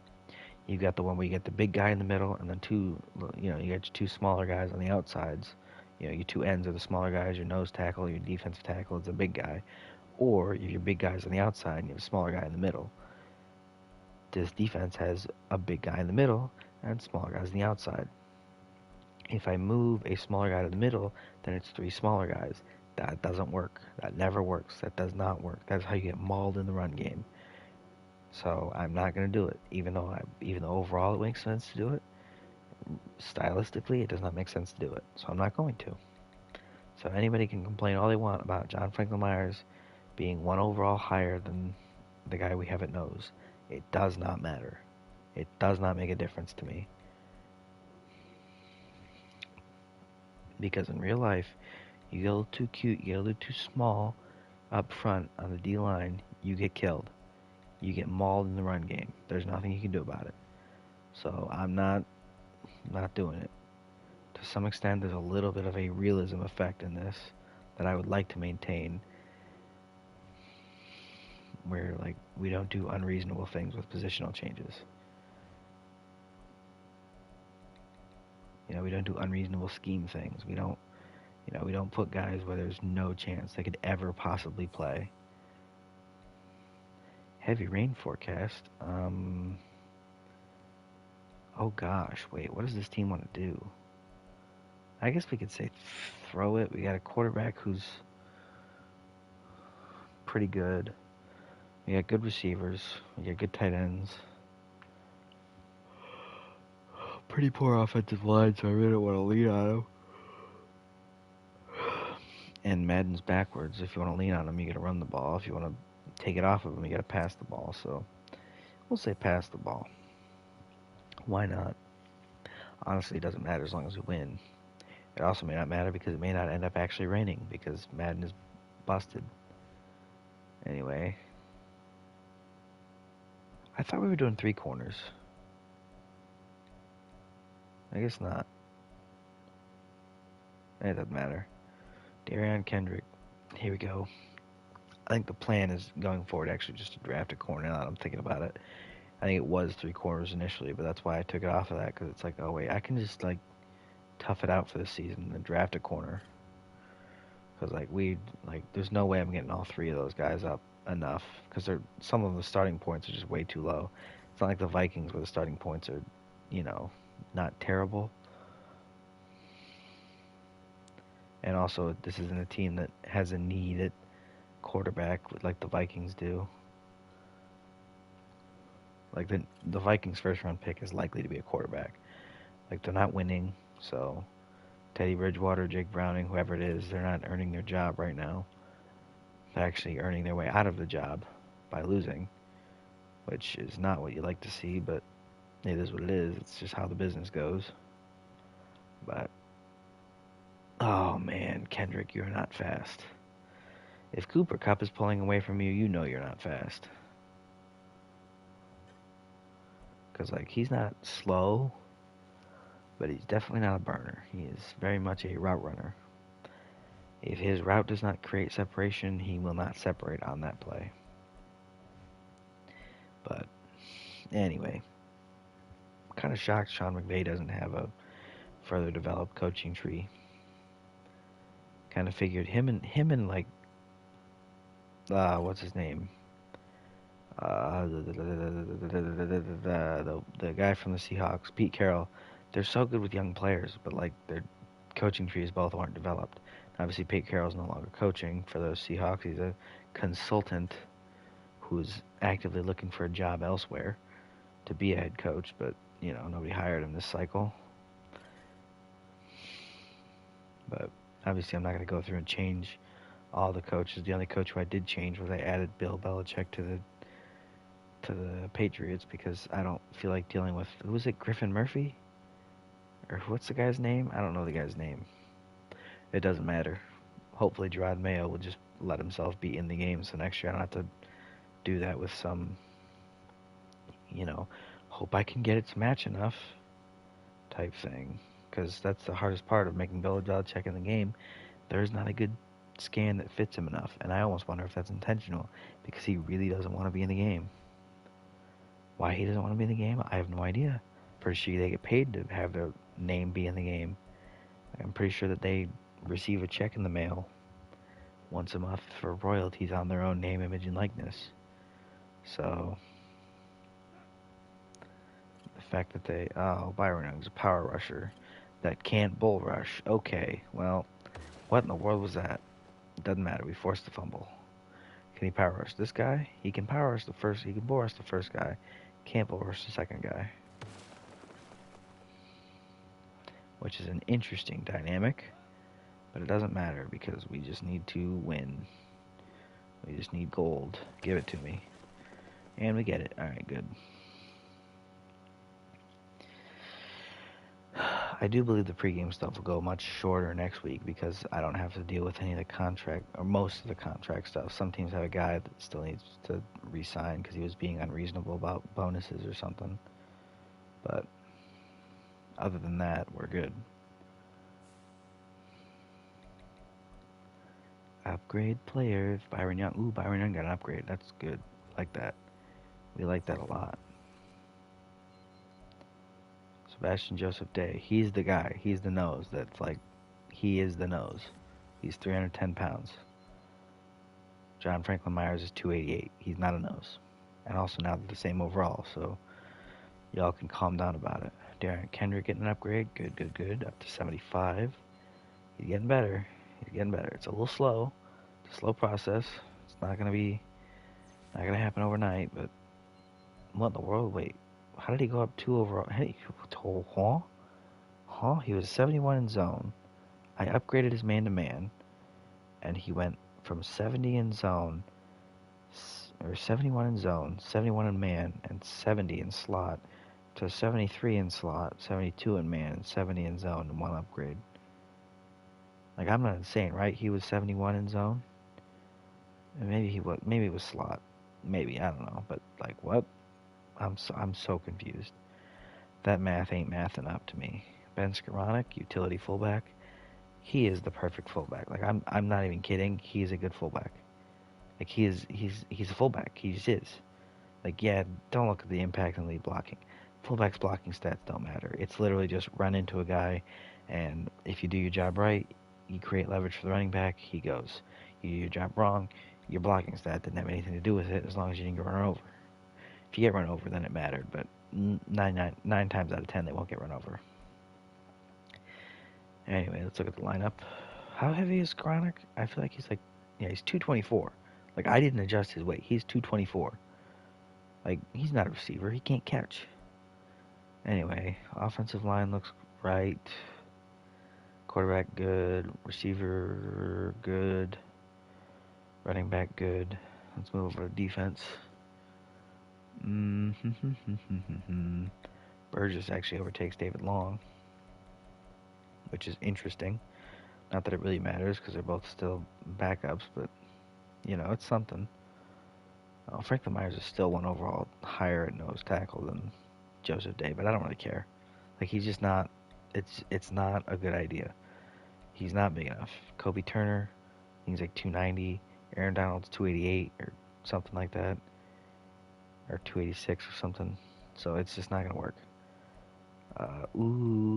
Byron Young taking the spot from Ebukam. Ebukam never gonna play again.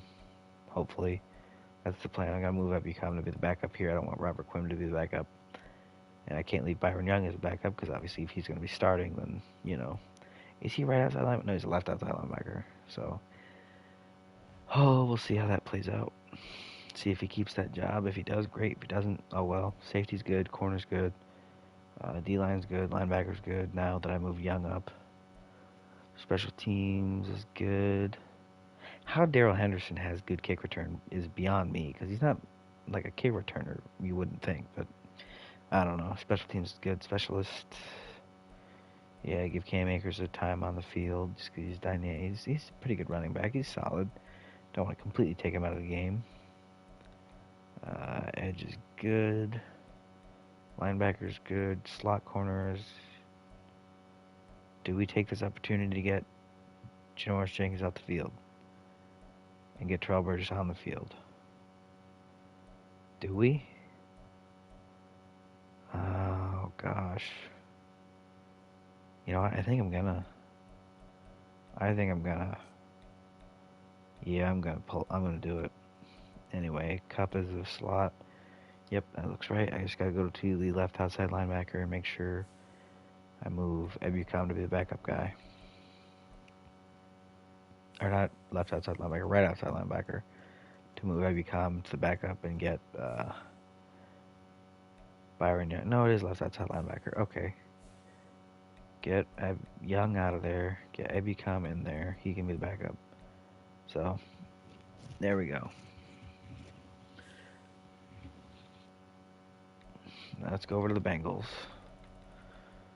Get them ready for their game against the Rams, who we just got ready for their game against the Bengals.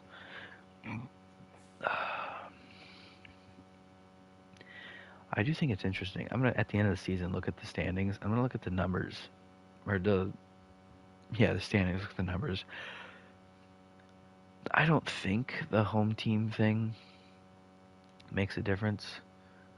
Like, I think generally speaking, teams are better at home on average anyway. But like, let's see, 1, 2, 3, 4, 5, 6, 7, 8, 9, 9 home wins. 1, 2, 3, 4, 5, 6 home losses.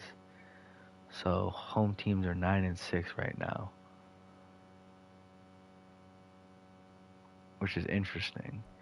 It should even out to be about 500 across the board, but obviously matchups depend, and it's matchup dependent, and sometimes you get teams that are just bad at home, so it doesn't matter. But like, I don't know. I don't think me being the user of any team in particular makes a difference. Um, if it does, there's not much I can do about it. Like I'm taking as hands off an approach I possibly can when it comes to the actual game itself. So I don't I'm not playing it. So I don't know. I guess I could sim it, but I feel like in the sim it takes into account um, who's the user. At least it feels like it does. But I don't know. Maybe it doesn't. Maybe it does. Maybe I'm insane. Well, I am insane. There's no guarantee. There's no arguing that part. That just is a fact. But yeah, I don't know. Oh, da, da, da, da, da, da. Hakeem, baby, hang on. Sign this contract. Michael, buddy, sign the contract, big boy. Ben Brown, put your name on the dotted line, please. There we go. Noah Dawkins, I swear if you say no. All right, that's what we like to see. Alex Erickson, I honestly, you know what, wouldn't be that heartbroken if you were the guy that said no, because I kind of know you're going to get replaced. Carson Wells, I'm not really sure where to put you, but outside linebacker. Deshaun Williams, you did definitely get the short end of the stick when I moved a certain somebody to D tackle. But you know what? It's for the greater good. Jake Kumro, sign and comply. AJ McCarron, probably going to be the guy that says no.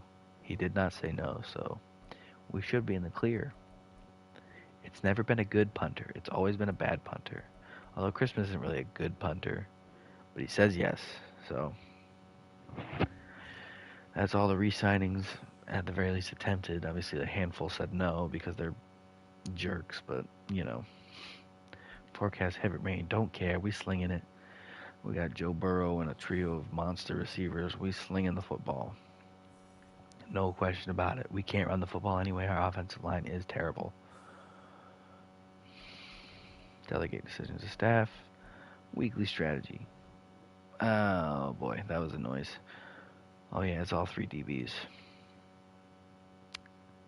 Yeah, because I got Daxton Hill up to a starter. Crap. Love that. Love doing DB battle. Love it so much. Got to do it 3 times in a row. I love it so much. Tyler Boyd is going to be so sick by the end of this. He's going to run so many routes. Ideally, he'll have run, 24 routes in total, and that'll be it. But we both know we all know there's a chance that he runs several more than that, depending on what the game decides happens.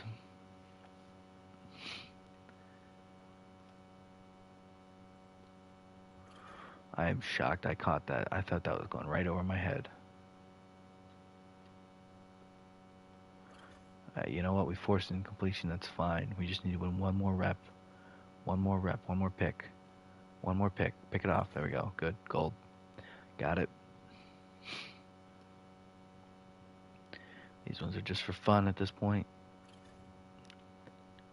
I am kind of shocked that Daxton Hill stayed as the same overall pretty much all year, and that Jordan Battle got progressively better and ended up being a higher overall.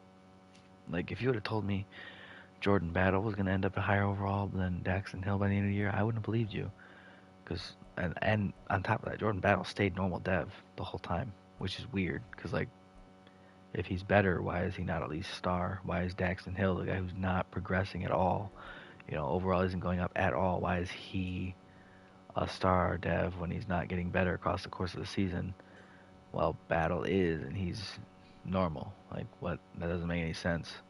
Wouldn't the normal dev guy be the guy that doesn't grow throughout the course of the whole year? But what do I know? I just, watch a lot of football. Come on, Turner. You definitely had moments this past season where you were bad, but you also had moments where you were pretty good. So let's hope that those good show up and the bad do not in this, for our sake. Obviously, I can't get fired because I have coach firing off, so it doesn't matter that much. But I can't imagine I'm going to go more than maybe 3 seasons in this year, just because I don't have time to do a fourth without it impeding on Madden 25. And not that I'd be opposed to continuing this on throughout the year, because like in a perfect world, I could do this from the end of the 2023 season. So the Super Bowl ended, and I started right then, or maybe it was started after the last regular season roster update. That's probably better. I started then, and then I take it all the way into the end of next season. Like I would take it all the way until the final regular season roster update for next year, and then I started Madden 25. That would be the dream, but I know that's really not a good way to do it. Plus, football season gets quite hectic for me, so I'm not going to be able to do a ton of this at that point anyway. Like, my schedule gets real busy real fast, so this is going to become a much less common occurrence. It's going to become much more of a hot side thing than something I spend hours doing. Which kind of stinks, but, thus is life. Can't do pointless things forever. Unless this becomes incredibly lucrative, in which case I guess I can. Or not even incredibly lucrative, just like lucrative enough to be a job. But it has not, obviously. Otherwise I'd be doing it way more often. I'd have invested in equipment for it. I would have, had much more time to do it. That's the thing, right? Like, to do it and make it work and make it more and more successful as you go, you gotta actually put in a bunch of time. But like when it's not being lucrative, you can't really put in that much time because you're taking away from the things that actually do give you money. So it's like, it's just tough. It's just unfortunate. Just like having no upgrades after training. That's really unfortunate. That's not what you want to see.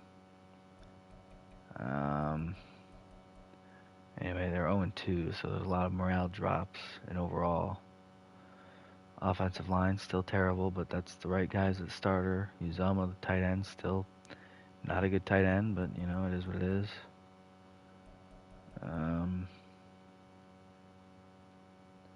Receiver looks right. Running back looks right. Quarterback, obviously Joe Burrow's a starter. Andy Dalton's a backup. Andy Dalton's a fantastic choice at backup. Terrible starter. Terrible decision to put at starter. I would not be shocked if he does not land on our team by the end of this offseason. Oh, Carl Lawson back up to the top over Miles Murphy because Miles Murphy's morale no longer keeps him above Lawson. However, Lawson's only 74, so Murphy may overtake him just by natural development. Oh man, Dunlap's still hurt though. Dunlap's hurt for another week, so it's still Billings and Williams in the middle. Corner, William Jackson still gets to be a guy. Daxton Hill 1 overall away from actually rising to the starting lineup. Safety looks right. Linebacker looks right. Davis Gaither down 2 overall for some reason. That's weird. Kind of wild, actually.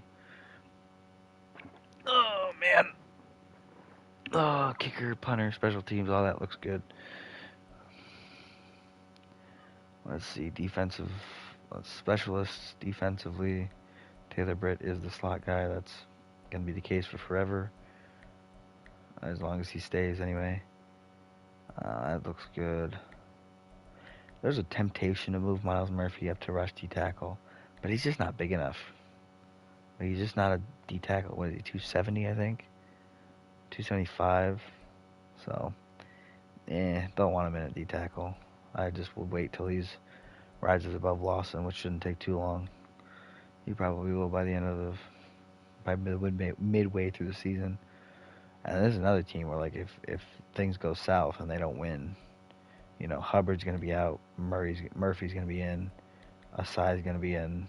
Carl Lawson will be out. Um, Not really a lot to move around on D tackle. Bates will still be in because the other safeties are old. But Jackson, no matter what, going to be out. Although hopefully he'll be out soon anyway for Daxton Hill. Offensively, get Zeitler out of there. Maybe. Well, maybe not. I don't know. He's kind of, Troy Hill's not exactly a burner or anything. Not exactly a pressing need to get out there. But get Boyd out of there. Get Charlie Jones up into the slot. Make him start developing. Get Uzama out of there. Get Sample up there as a starting tight end. So a lot of guys that we would move up for them. But anyway, special teams looks good. Or specialists look good, not special teams. Special teams I already looked at. Special teams, pretty easy. All right, so let's get it going. Final game of the week 3, not of the season, not even close. It's week 3, not even close to the end of the season. That's gonna make this week only 6 episodes, 6 parts. So we're getting more efficient. There were no one-offs this week. So that definitely helps with the speed of getting things out and getting things across.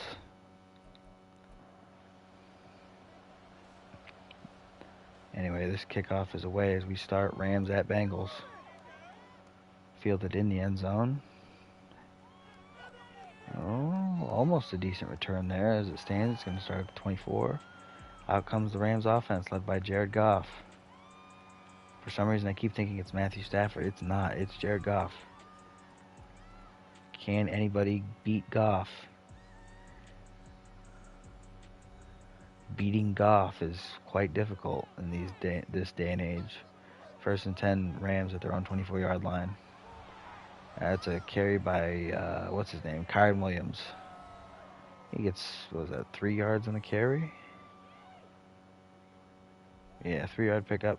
Breaking up 2nd and 7 at the 27.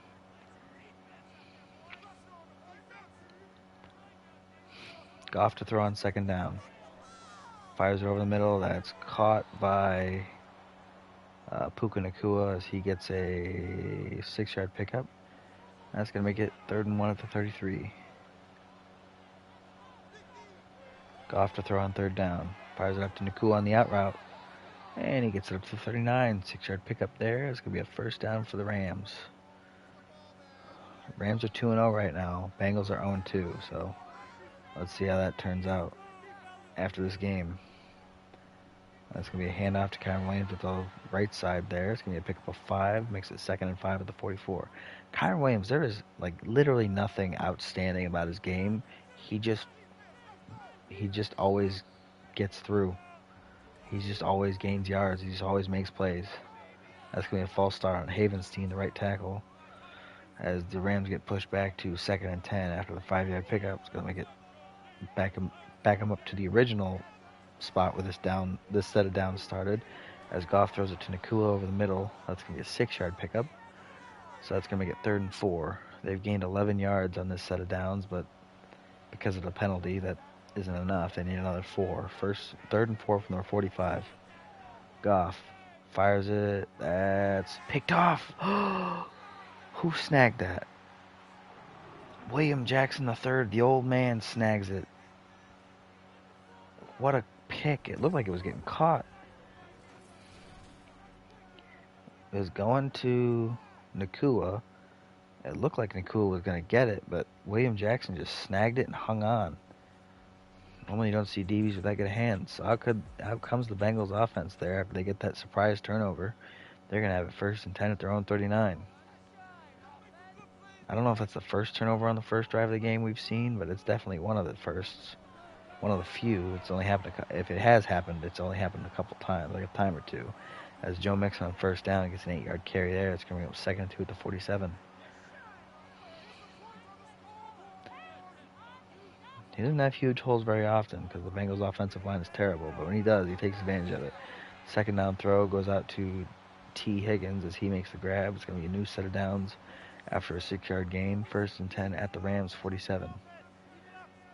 Bengals in Ram territory. Burrow hands it off, left side. That's Mixon. Mixon can't get around the edge. That's only going to be a pickup of 3 there. It's going to go 2nd and 7 at the 43. Byron Young for the Rams gets hurt. That's not good. Burrow to throw on 2nd down. Gets out over the middle, but it's incomplete. Higgins can't hang on through the hit by either that was either Ernest Jones or Taylor Rapp. Either way, it was a big hit. Brings up 3rd and 7 here. Still at the 43 after the incomplete pass. Burrow to throw. And his throw is knocked up and incomplete. Almost picked off, bobbled. It was bobbled around a few times, but falls to the ground harmlessly. Brings up 4th and 7 as the Bengals are going to kick a 60-yard try. The kick attempt is up. And it's no good. Looked like he hooked it. Missed it to the left, I believe.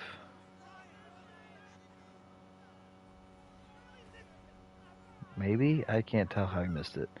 Maybe it was just not enough leg. Either way, 1st and 10 Rams at the 50 after the missed field goal try. Goff hands it off to Williams, who's immediately hit in the backfield for a loss of 3 on the play. Andrew Billings making a nice stop there. It's going to bring up 2nd and 13 at the 47.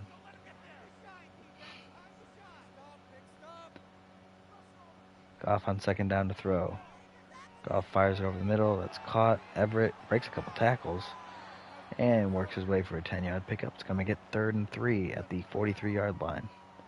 Gerald Everett, not the best blocker, but pretty dynamic with the ball in his hands. Goff to throw on 3rd and 3. Fires it over the middle. That's caught. That's Kyron Williams. And he gets it up to 36. That's going to be a 1st down and 10 for the Rams. Cam Akers yet to see the field, I believe, so. 1st and 10, Goff to throw. Fires out to the sideline. Misses Cooper Kupp. That's going to bring up 2nd and 10 at the 36. Goff and empty here. Kyron Williams on the field. Goff to throw. Fires it to the outside. That's Cooper Kupp on the out route. This time he actually does get it to him. It's going to be a 6-yard pickup. Makes it 3rd and 4 at the 29.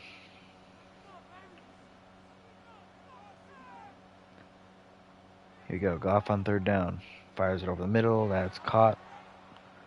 Nakua, 1st down. Gets to the 16, so I think a 13-yard catch there, I believe, as the Rams are in the red zone. Goff throws it on the RPO. Gets it out to Everett. Everett breaks a tackle, and Everett forces his way all the way down to the 4-yard line before getting pushed out of bounds. It's going to be 1st and goal Rams. 12-yard pickup there on the RPO where Goff threw it. Fullback dive. Unfortunately, Skoranek cannot truck. So he's actually going to go down for a loss of 1 on the play. It's going to bring up 2nd and goal at the 5. Skoranek, not a good fullback dive option. Kyron Williams up the middle. No gain on the play. It's going to bring up 3rd and goal. Still at the 5-yard line. So let's see if they can do something here. Goff's going to be an empty here on 3rd and goal.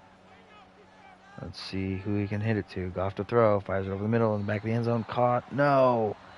Just barely out of bounds. That looked in, though. Rams are going to challenge this. They might get it. Yeah, they do get it. He did get the feet down. So that's going to be a Rams touchdown now. Reversed call. Doesn't happen very often, but when it does, it's pretty cool. Although you really wish the game just didn't mess up calls intentionally so you could challenge them. Anyway, that's the Rams touchdown. They're going to be up 7-0 as they strike first. And now kick it back off to the Bengals. This kickoff is fielded about the 2. And it's returned all the way to the 30. Charlie Jones, a lot faster than he looks. Doesn't look like he's moving very fast, but he got to the 30 in a hurry. It's going to be 1st and 10 Bengals as Burrow changes the play before everyone's even set initially. Burrow to throw on 1st down. Fires it over the middle. That's caught. Nice pickup there by Tyler Boyd. 17-yard catch. His first of the game. 1st and 10 at their own 46. Goff hands it off. Left side. That's Mixon. Mixon breaks 1 tackle. Breaks another tackle. And finally brought down, but not before breaking 2 tackles and getting all the way to the Rams' 31-yard line. Huge carry there. I have no idea where he started, so I can't tell you how long it was. Burrow on 1st and 10. Hands it off. That's Chase Brown. And he can't find the lane there. That's going to bring up 2nd and 10 after a gain of 0. Still at the 30-yard line here for the Bengals. Burrow changing the play. Burrow to throw on 2nd down. Fires out to Boyd in the flat. Boyd makes the grab, tries to spin around to get upfield, but he can't quite get it. Still, though, it's going to be a nice pickup of 8. Makes it 3rd and 2 at the 23. Burrow to throw on 3rd down. Fires it out to the flat. That's caught. Jamar Chase, 1st down. Gets it up to the 18-yard line. 5-yard gain there on Jamar Chase's first catch of the game. That's kind of shocking. 1st and 10 in the red zone. Burrow hands it off. That's Mixon. Mixon on the right side. No crease there. He's going to be tackled for a 1-yard loss. That's going to make it 2nd and 11 at the 19. Under 2 minutes to go here in the first quarter. Burrow to throw on 2nd down. Under pressure immediately. Aaron Donald gets him. Sark. Pushed back by 11 yards. That's going to bring up 3rd and 22. Backed up to the 30. Burrow likely to... Yes, Burrow going to throw here on 3rd and 22. Rolling out to his right. Fires it. Just gets rid of it. A little pressure gets applied. And he just throws it away so as to not take a sack and push him out of field goal range. Which is what they're going to settle for here. Looks like about a 42-yard field goal try. No, 47. My bad. I can't do math. That field goal looks good. So Elliott missed the 60-yarder, but the 47-yarder goes right through. So Bengals make it 7-3 as they still trail by 4, and they're kicking it back off to the Rams here. Rams field to kick off at about the 1. Only returned it to the 17 there. Pretty good special teams play by the Bengals. They got some fast fellows on their kickoff team, I guess. 1st and 10 Rams at their own 17. Goff to throw. Fires out to the flat. That's knocked away, incomplete. Who is that? Is it Taylor Britt? I can't tell. I think it is. 2nd and 10 Rams at their own 17-yard line. Goff to throw on 2nd down. Fires it out. That's quick. Akers makes the grab. That's going to be a 5-yard pickup. Makes it 3rd and 5 at the 22. I think that's Akers still in. There you go. 3rd and 5. Goff to throw on 3rd down. Under a little bit of pressure. Fires it to the sideline. That's going to be incomplete. Just threw it away. Didn't want to take the sack. That's going to be a 4th and 5. They're going to have to punt it away from their own 22-yard line. The punt does get away. It's going to be fielded at about the 30. And Charlie Jones returned it to the 35 before going down. 1st and 10 Bengals, their own 35-yard line. Joe Burrow changing the play here. Going from doubles to trips on the left. Burrow to throw on 1st down. Under pressure. Fumble. Hit fumble. That's a strip sack for Aaron Donald. That's picked up. Is that Ebucom? No, that's Okoronkwo who gets the recovery and takes it all the way back for the strip 6. You don't see that very often. A strip 6 here for the Rams. So suddenly that Bengals field goal doesn't look like it means all that much, as the Rams now push the lead 2 scores. They're up by 11 here, 14-3 as they kick it back off to the Bengals. Aaron Donald with a great strip sack. Okoronkwo picks it up and runs it into the end zone. Nobody even close to those guys. So now the Bengals have it 1st and 10 at their own 25, down 11 points this time instead of 4. Burrow throws it out to Chase on the RPO. And ends up in a pickup of 3, and that's going to end the first quarter. So after one, the Rams lead 14-3 against the Bengals. They have a defensive score on their side now. Bengals have it 2nd and 7 at their own 28 now. Burrow to throw on 2nd down. Fires it downfield, way downfield. It's to T. Higgins. He makes the grab. Oh my goodness, he makes the catch. What a grab. Was that against Darion Kendrick? I believe it was. Wouldn't be shocked if it was. That's going to be a 1st and 10 Bengals all the way at the 20-yard line. Huge flip of the field. Burrow fakes the handoff to Boyd on the jet sweep. Hands off to Mixon on the left side. And it's going to be a pickup of 4. It's going to make it 2nd and 6 at the 16-yard line. That was a huge play there to T. Higgins before. That is insane. Crazy how momentum can just flip like that. Burrow to throw on 2nd down. Fires it to the end zone. That's incomplete. Tried to get it to Jamar Chase. But Janoris Jenkins got in the way. It's going to be 3rd and 6 here at the 16-yard line.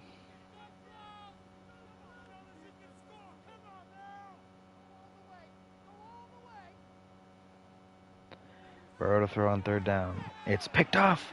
Is that Jenkins on the pick? It might be. Will he go all the way? Burrow's close. Burrow does catch him, but Janoris Jenkins makes the pick. The old man making the snag, making the case for why we shouldn't take him off the field, which, looking back on it, maybe we should have left him in as a slot. But still, a big pick there. Gets it all the way back to the Rams' 42-yard line where they start 1st and 10 as they hand it off to Kyron Williams. Williams gets a 5-yard pickup there. It's going to bring up 2nd and 5 at the 47.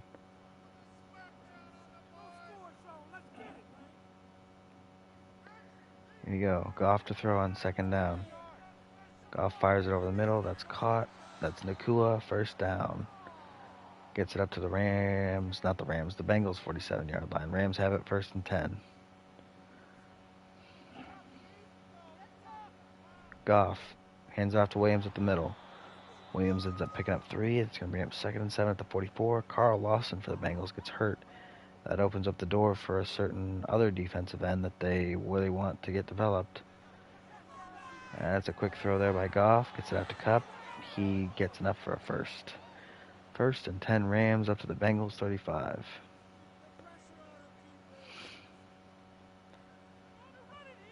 Goff to throw on 1st down.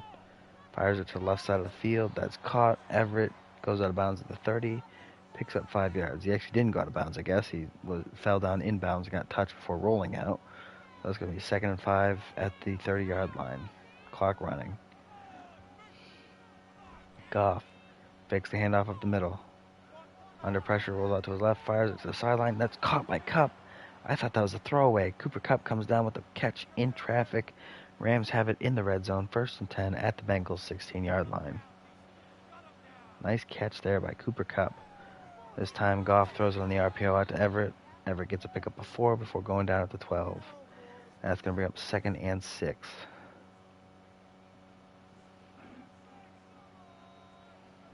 Goff hands it off up the middle. That's Williams. And Williams picks up about a yard there. It's going to be 3rd and 5 at the 11. However, they don't need a touchdown. They can just get a 1st down for now. Goff to throw after the play fake on 3rd down.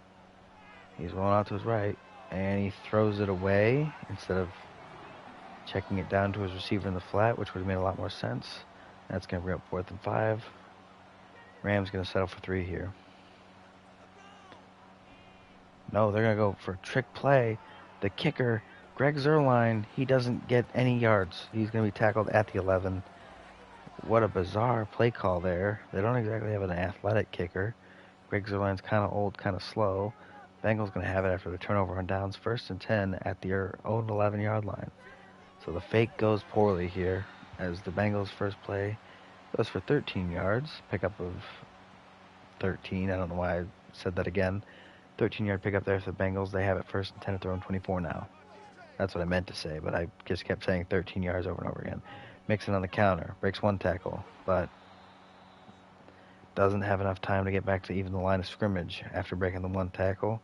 Going to be pushed back 2 yards. Going to bring up 2nd and 12 at their own 22.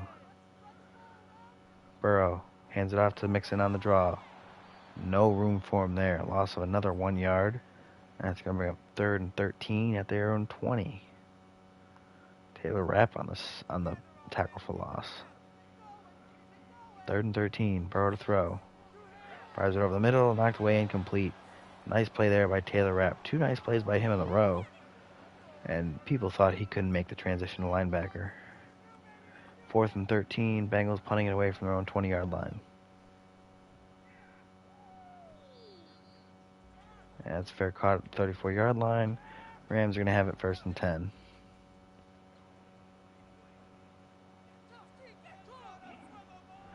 First and 10. Hand off to Kyron Williams on the left side. He manages to pick up about 2 yards there. Can't get quite to the outside, but still gains yards. It's going to be 2nd and 8 at the 37.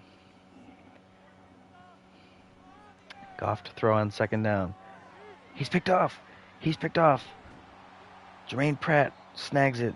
Takes it away from the Bengals. Takes it away from the Rams. It's going to be 1st and 10 Bengals. All the way at the Rams 39-yard line to start this drive. As Burrow hands it off to Mixon on the draw play on the 1st down. Mixon makes the guy miss.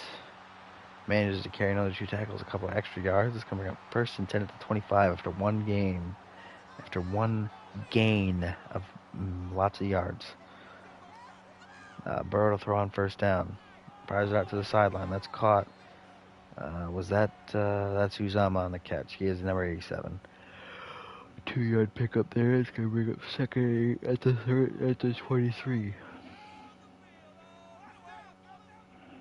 Burrow to throw on 2nd down. Fires it out to T. Higgins on the out route. It's going to be about an 8-yard pickup there, but it's still going to be shy of the 1st. It's going to bring up 3rd and inches at the 15. Bengals in the red zone now. Burrow to throw. Gets it out quick. That's caught, I believe.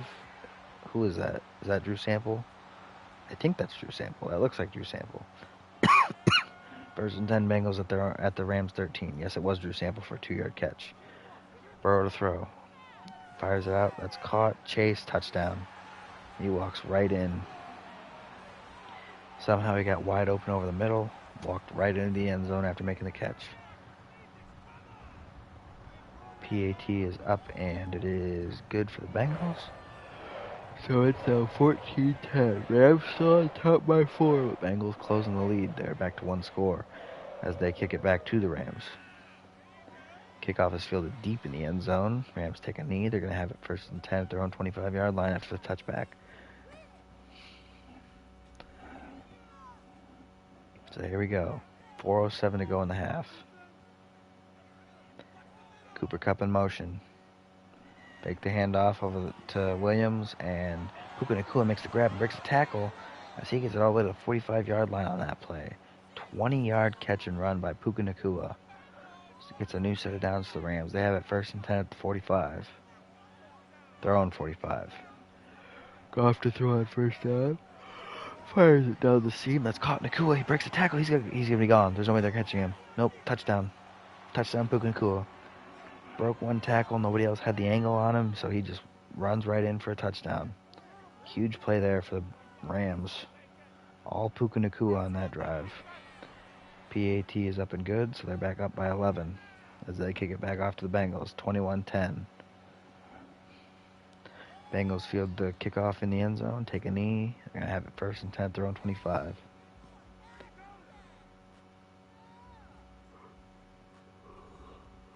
Whew. 1st and 10, their own 25. 3:20 to go in the half. Burrow to throw on 1st down. Fires over the middle. That's caught by Boyd for 4 yards. It's going to make it 2nd and 6 at the 29.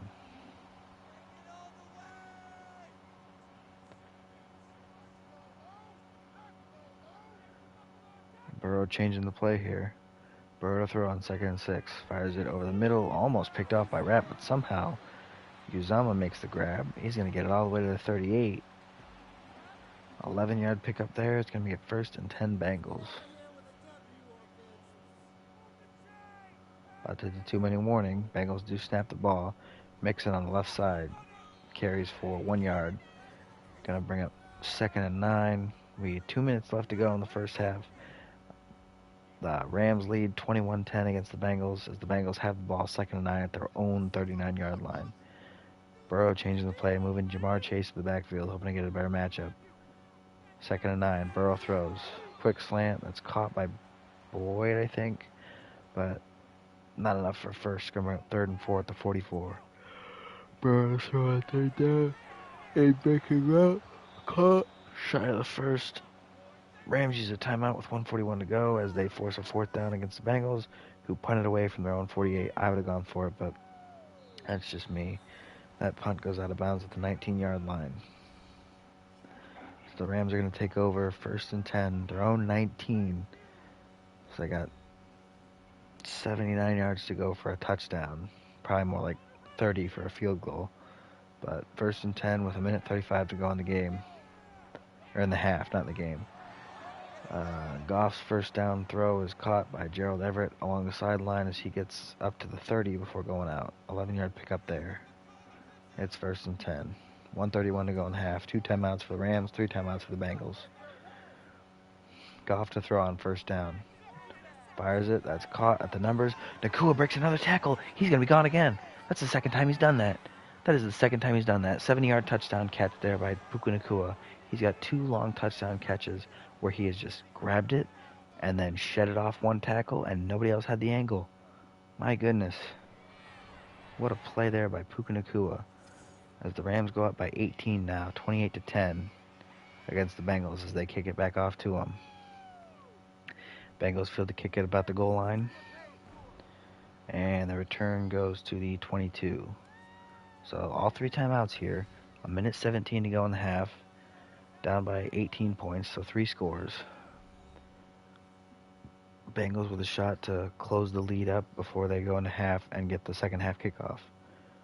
1:17, all 3 timeouts. Burrow out of empty. Burrow to throw. Fires it downfield. That's caught. Chase, he almost breaks a tackle, but as he's stumbling, he's caught by the safety. It still is going to be a huge play. 1st and 10 Bengals at their own 49-yard line. Burrow fires it to the sideline. Let's Chase again. He goes out of bounds after getting it all the way to the 25. Nice pair of plays there by Jamar Chase. 48 seconds left to go in the half. 1st and 10 at the 25-yard line for the Bengals. Burrow to throw. Fires over the middle. That's caught. T. Higgins. There is a flag on the play, however. T. Higgins going to go down at the 1-yard line, but let's check the flag. Personal foul. Roughing the passer. Okay, so the Bengals are going to have it 1st and goal at the 1-yard line, regardless of what the Bengals do here, or whether they accept the penalty or not. So 1st and goal after the nice play, Jamar Chase. And that's Joe Mixon losing a yard on the play. That brings up 2nd and goal at the 2. Bengals take their first time out with 39 seconds left to go in the half. Burrow hands it off to the right side. That's Mixon who loses another yard. And the Bengals take another timeout with 33 seconds left to go. Their 3rd and goal at the 3. Burrow hands off to Mixon up the middle. Again, no gain on the play. Brings up 4th and goal. 30 seconds left to go in the half, and the Bengals use another timeout. Burrow misses Jamar Chase. That's going to be a 1st down Rams, who are likely just going to run it into half. So Burrow misses the throw to Jamar Chase. He was open, too. He just didn't get it to him on the hitch. That's going to cause a turnover on downs. Rams just going to run it out to the half. Unless Kyron Williams goes, he does not go all the way. Okay. So Kyron Williams was a nice carry there. Not that it matters. They were just running it out to the half. He didn't want to throw it to risk the safety. 2-1. Rams are going to run it again just in case. Kyron Williams gets 5 yards. That's not really enough to score a touchdown. So as we go into half, Rams are up 28 against the home team Bengals, who only have 10. 18-point deficit as the Bengals receive the second half kickoff. Kickoff fielded deep in the end zone. Bengals take a knee. They're at 1st and 10, their own 25-yard line to start this 3rd quarter.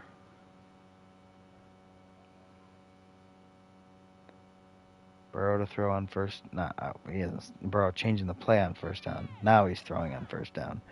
Fires it out to the swing route. Mixon. And Mixon picks up about 2 on the play. Brings up 2nd and 8 at the 27. Why is Aaron Donald taken off the field when they go 3-4? I don't get it. EA, fix your game. Joe Mixon on the carry gets 1 yard. It's going to make it 3rd and 7 at the 28-yard line. Unless it was already 2nd and 7. I can't. My brain isn't working. Burrow to throw on 3rd down. Fires it over the middle. That's caught by Higgins. 1st down Bengals up to the 43-yard line. They know what happens if they don't score when the Rams hit 40. Burrow to throw on 1st down. Fires it outside. That's caught. Chase. Jamar Chase gets it all the way to the Rams' 44-yard line. It's going to be 1st and 10. Burrow hands it off to Mixon. Mixon on the first down carry. Shimmies a little bit, but only ends up picking up 3 yards. Got to make it 2nd and 7 at the 41.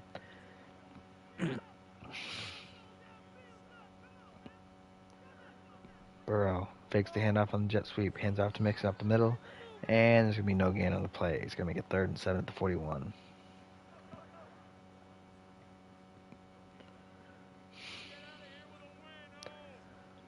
Burrow changing the play on 3rd down. Burrow to throw on 3rd down. Fires it downfield. That's picked off. Easy interception there by Kendrick. As Darion Kendrick returns it to the 40-yard line for the Rams, they're going to have it 1st and 10 after the interception. Terrible throw, terrible read there by Burrow as he threw it right to Kendricks, who was cutting right in front of the receiver. So 1st and 10 Rams at their own 40. Goff to throw on play action.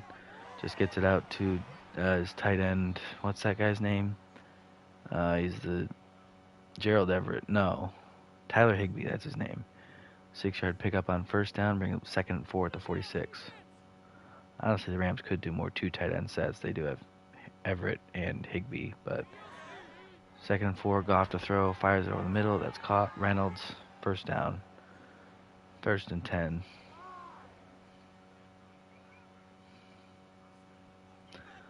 First and 10 Rams at the Bengals' 46-yard line. Goff to throw. Goff rolling out to his left. He just throws it away. Incomplete. Getting sacked as he got rid of it. Brings up 2nd and 10 at the 46-yard line. Carl Lawson applying the pressure.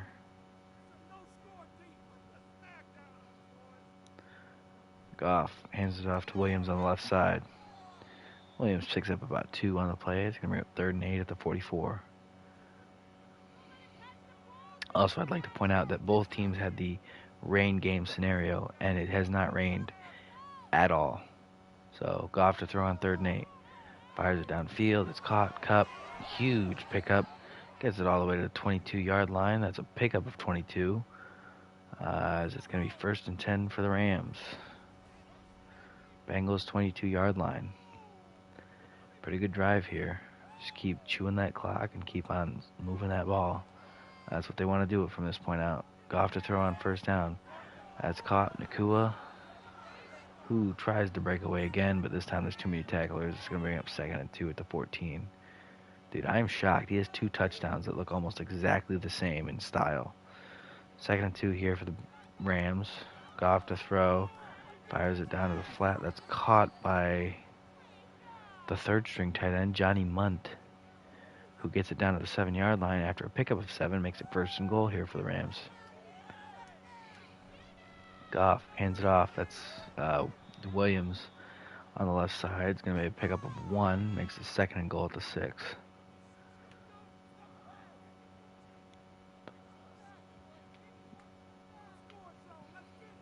Goff on 2nd down. Fires it over the middle. That's caught. I believe that was Cup, but he still is 3 points shy, or 3 yards shy of the end zone. It's going to be 3rd and goal at the 2. 2 yards shy. I'm tired. And that time it goes right in. Nakua, his 3rd touchdown catch of the game. Oh, that score puts it really in the danger zone for the Bengals. Almost down 30. You know what happens at 30. So Bengals down 25 points here. 35-10 as they get as the Rams are set to kick it back off to them. If the Rams hit 40 before the Bengals score, then that's going to be game most likely. We're going to sim, and it's not likely they get back within 14 points at that point because sim is weird. Anyway, out come the Bengals, down 25, needing some points here. 4-score deficit. Burrow to throw. Fires out to Higgins on the right side. That's caught. 6-yard pickup. Makes it 2nd and 4 at the 31.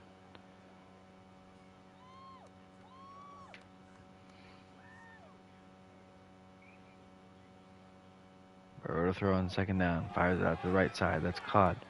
Uzama gets a nice pickup there. It's going to be a 1st and 10 at the 35.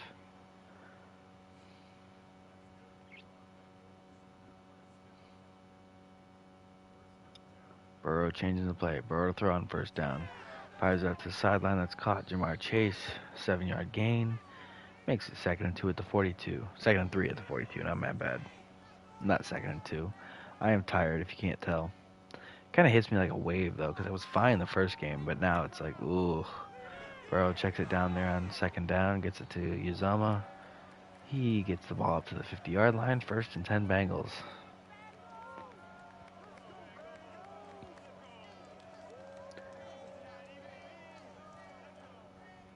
Burrow hands it off to Joe Mixon on the left side, and he is stuffed in the backfield. Gonna be up 2nd and 10 at the 49-yard line.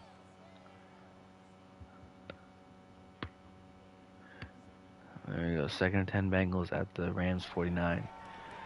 And it's a quick throw underneath to Boyd, who makes a grab. It's gonna be up 3rd and inches at the 40.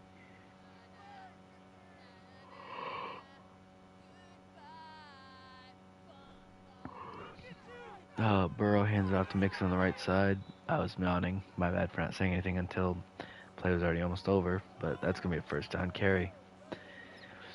1st and 10 Bengals up to the 34-yard line. Successful drive so far, but really slow. Mixon on the carry on 1st down. And it's going to be a 2nd down carry. It's going to bring up 2nd and 8 at the 32. It's a carry for 2nd, not a 2nd down carry. Different things. Burrow hands it off to Chase Brown. Makes a cut there. Pretty good hole. Manages to force his way up for an 8-yard pickup, or a 7-yard pickup, whatever you want to call it. Brings up 3rd and inches at the 25.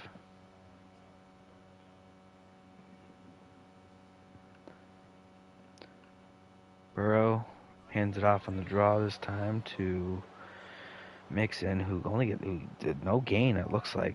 It's going to become 4th and inches here at the 24-yard line, so... down this big of a deficit. Bengals are going to go for it. Burrow to throw. Fires it out to the bottom of the screen. Knocked away. Incomplete. That's really not good for the Bengals' chances. As their last throw goes incomplete. Gives the Rams the ball at their own 24-yard line here. Goff to throw. Gets it out to Cup over the middle. 5-yard gain. Brings up 2nd and 5. And that's going to do it for 3 quarters. So after 3, Rams are up 35-10 against the Bengals. Rams also have the football. It is 2nd and 5 at their own 25-yard line, or 29-yard line. I'm very tired all of a sudden. Goff hands it off up the middle. That's Williams on the carry. I believe he lost a yard. I think, maybe, or maybe didn't. I don't know. It's 3rd and 6 at 28. I don't remember where he was. Goff to throw on 3rd down. Fires it. He's picked off. Who is that? That got the pick? Cam Taylor-Britt gets the pick there. That's going to be a 1st and 10 Bengals after they thought that they had lost all hope from the Bengals offense. Bengals defense says, I'll do it myself. Makes it 1st and 10 for the Bengals at the Rams 31-yard line. 1st down throw is caught. That's the converted receiver to tight end.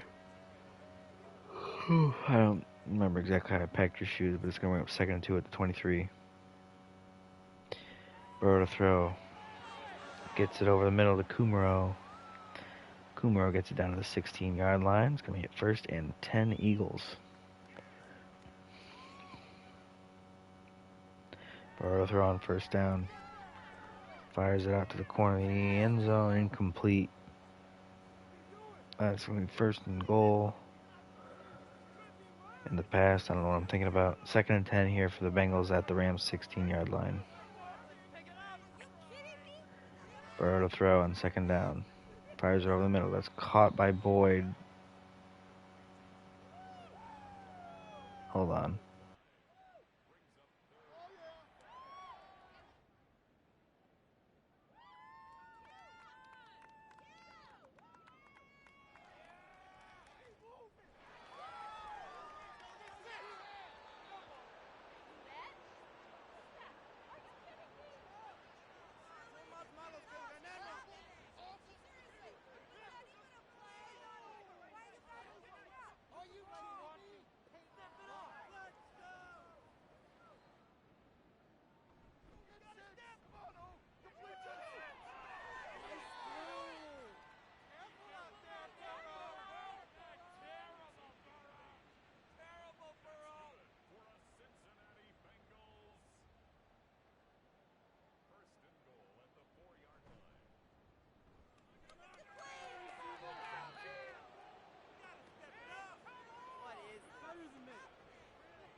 Oh, I saw that Rams strip sack from the corner of the room, but I was busy. I had to take care of something. But yeah, no, that kind of killed the Bengals' dreams, didn't it? Because they had something there, and then that strip sack by Aaron Donald, recovered by, I think it was Ebucom or something, Okoronkwo, one of the two, just killed any chance. I mean, Rams pretty much just have to run the clock out here. And obviously, they're probably not going to be able to run it all the way down on this drive, but at this rate, they might. Actually, no, they might go too fast. Kyron Williams moving the ball pretty good. Gets it all the way already to the 48 of the Bengals. But man, that strip sack really kind of threw a huge wrench in what the Bengals were trying to do. Still down 25. And you know what happens if the Rams score here?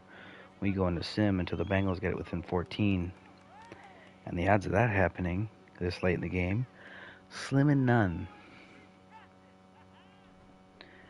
Because we don't need to watch a blowout play out. At that point, they pretty much know the end result. This is a 4-score game right now. If they push it to 5, then there's no reason to watch it.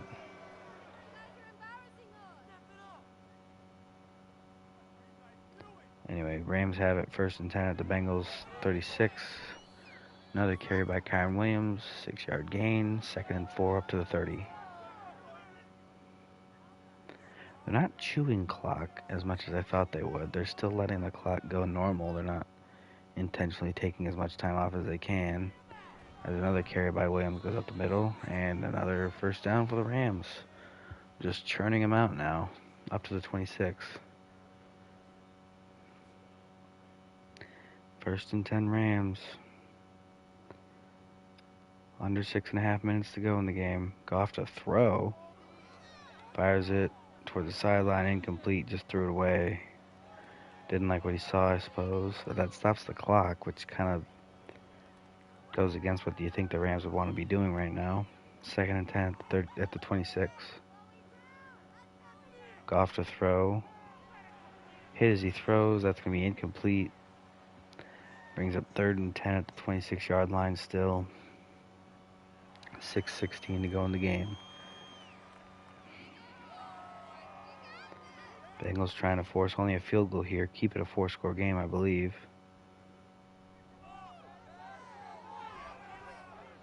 But the Rams managed to get the first. Puka Nacua on the grab.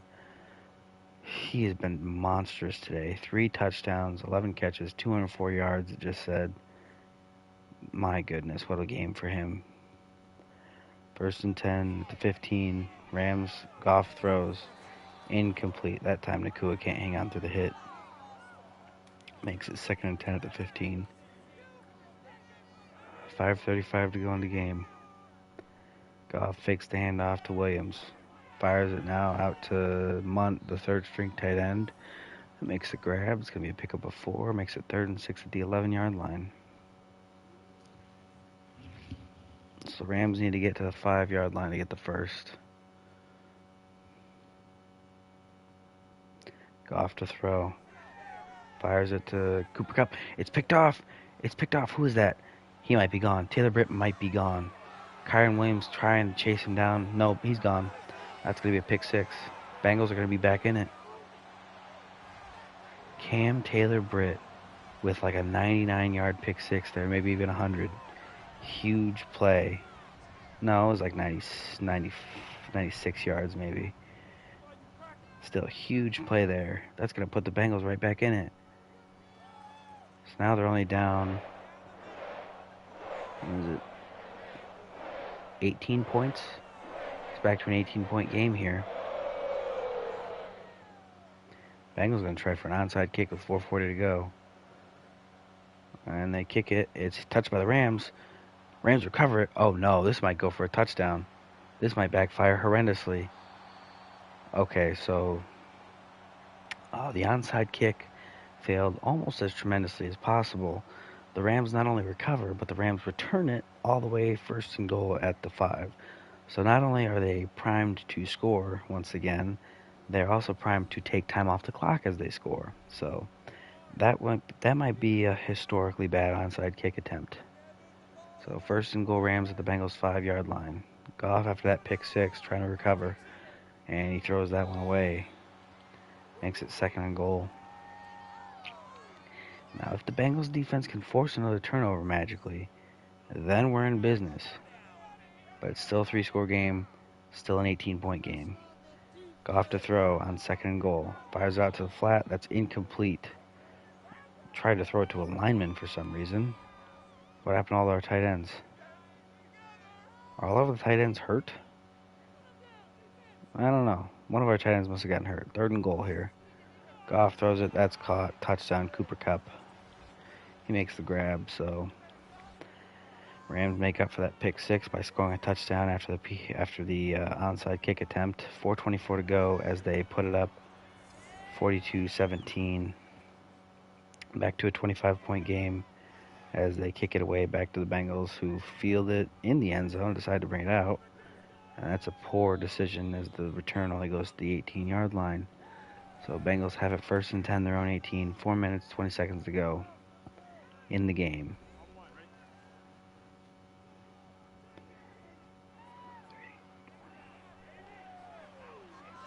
Mixon on the screen pass on first down.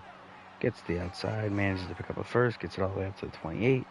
That's a 10-yard pickup, makes it first and 10.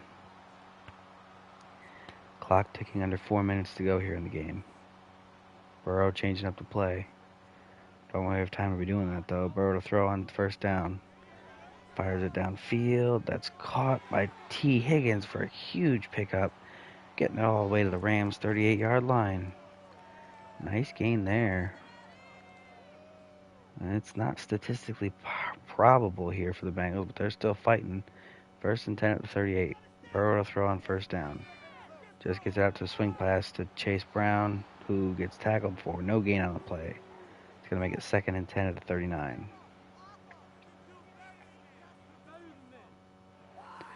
So, Burrow to throw on second down. Fires it over the middle. That's Jamar Chase. He gets it up to the 26. That's going to be a first and 10 as we get to the 2-minute warning. With 2 minutes to go in the game, Rams up 42-17 against the Bengals. Bengals have the football first and 10 at the Rams 26. All 3 timeouts, but they don't really seem like they're really going to try to make a push to win this here. Like they're going to keep playing, but they haven't hurried up at all so far. That catch is made by Jamar Chase down at the 10. First and 10 Bengals. Yeah, they're not hurrying up or anything. It's just kind of going. Burrow to throw on first down. Gets it out to the side, to the flat. That's caught by Uzama. He gets it up to the 7. 3-yard pickup. Makes it second and goal. So went from first and 10 to second and goal. So game's confusing itself. Burrow to throw on second and goal. A minute to go in the game. Burrow under a little bit of pressure. Throws it away. Byron Young applying the heat there as he hits him while he throws it. Brings up third and goal after the incompletion, still at the 7-yard line. 58 seconds to go in the game. Seems more than likely that the Bengals will not use any timeouts if the Rams get the ball back. Burrow to throw on third and goal.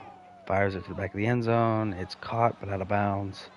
And that's going to make it fourth and goal. Bengals going to go for it. May as well.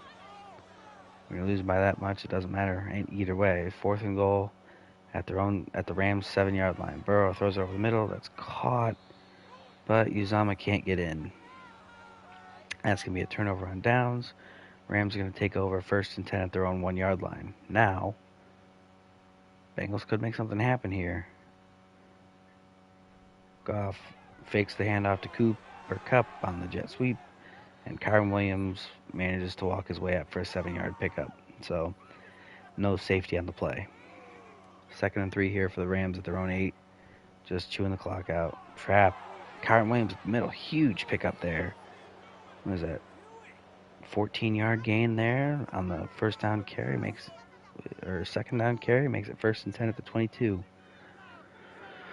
Should have been the last play of the game, but it's not going to be. Rams going to have to step it one more time as Goff takes a knee, and that's going to do it. Rams win 42-17 against the Bengals as the Rams continue their undefeated streak and the Bengals stay winless.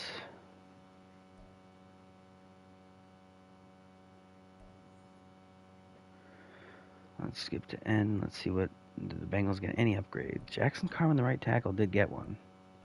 Kind of shocking. Also, he didn't go up in overall. He just upgraded agile, which is well below the curve. Bengals are drafting a lineman. Their first draft pick is going to be a lineman. They fall to 0-3. Rough start here. One of several teams, though, it appears to be winless. So, definitely multiple teams here with the nightmare of 0-17 still in their minds. Rams, one of the few teams that still have 17-0 potentially in play. So, we'll see how it plays out. No injuries or anything for the Bengals. RE rain game. We did it. I didn't mean to click quarterback. I probably would have picked receivers, but I was just clicking X. I just kind of clicked through it. It doesn't matter. It's fine. Upgrades available. Who get upgrade? Stetson Bennett, the backup quarterback. The backup quarterback who should never see the field. The undersized backup quarterback who's a 25-year-old rookie who was in college for forever and didn't end up with a degree. Let's look at the box score because McVay can't upgrade himself at all. Let's see. Nobody's been beating Goff so far this season. And let's see how long that can go before somebody does end up beating Goff. But for now, Goff was 30 of 44 for 68 yards, for a 68% completion percentage, not 68 yards, 354 yards, 4 touchdowns, also 4 picks. So, gosh, everyone is just impersonating Jameis Winston in this franchise. It's wild. So many picks. I don't know what I'm supposed to do about that. Like, I don't know that turning down the time is going to do that because, like, that cranks down everything. Like, it just seems like the game really wants these quarterbacks throwing interceptions. But anyway, Joe Burrow, 35 of 49, 71% completion percentage, so more accurate for Goff, more yards, 385, but instead of 4 touchdowns, he had 1. Instead of 4 picks, he had 2. So, cleaner game, but not a better game necessarily because he only had one touchdown. Rushing-wise, Kyron Williams, 23 carries, 119 yards.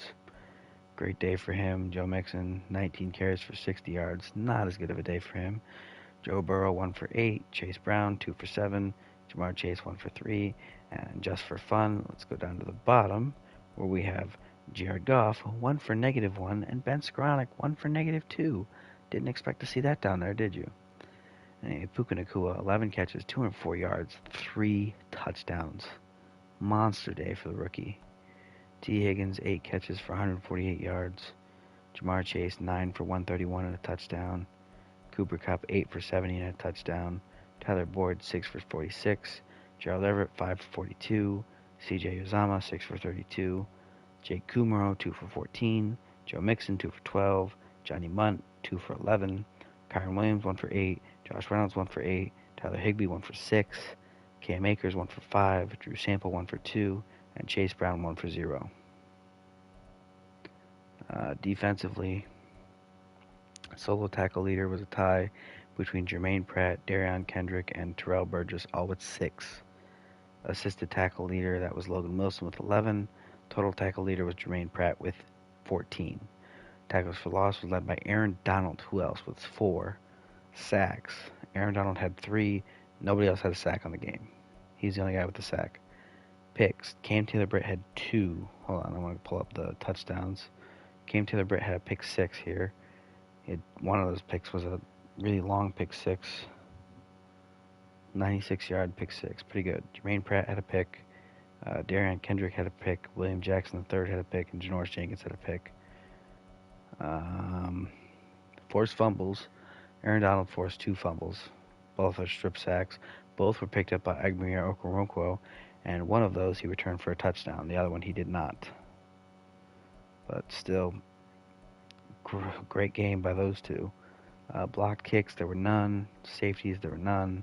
Obviously, there were several defensive touchdowns, one by Taylor-Britt, one by Okoronkwo. One was a strip 6, the other one was a pick 6. So, nothing notable in the kicking game, I don't believe. Christmas, so that's gonna do it. So tomorrow I'm gonna do the um, week 3 recap. We're gonna advance to week 4, and then we'll start week 4. Hopefully we'll get through several games of that. So yeah, if you're excited for that, like, comment, and subscribe. That'd be pretty cool. Yeah, that's it. That's all I got. So see y'all tomorrow. I am gonna go to bed.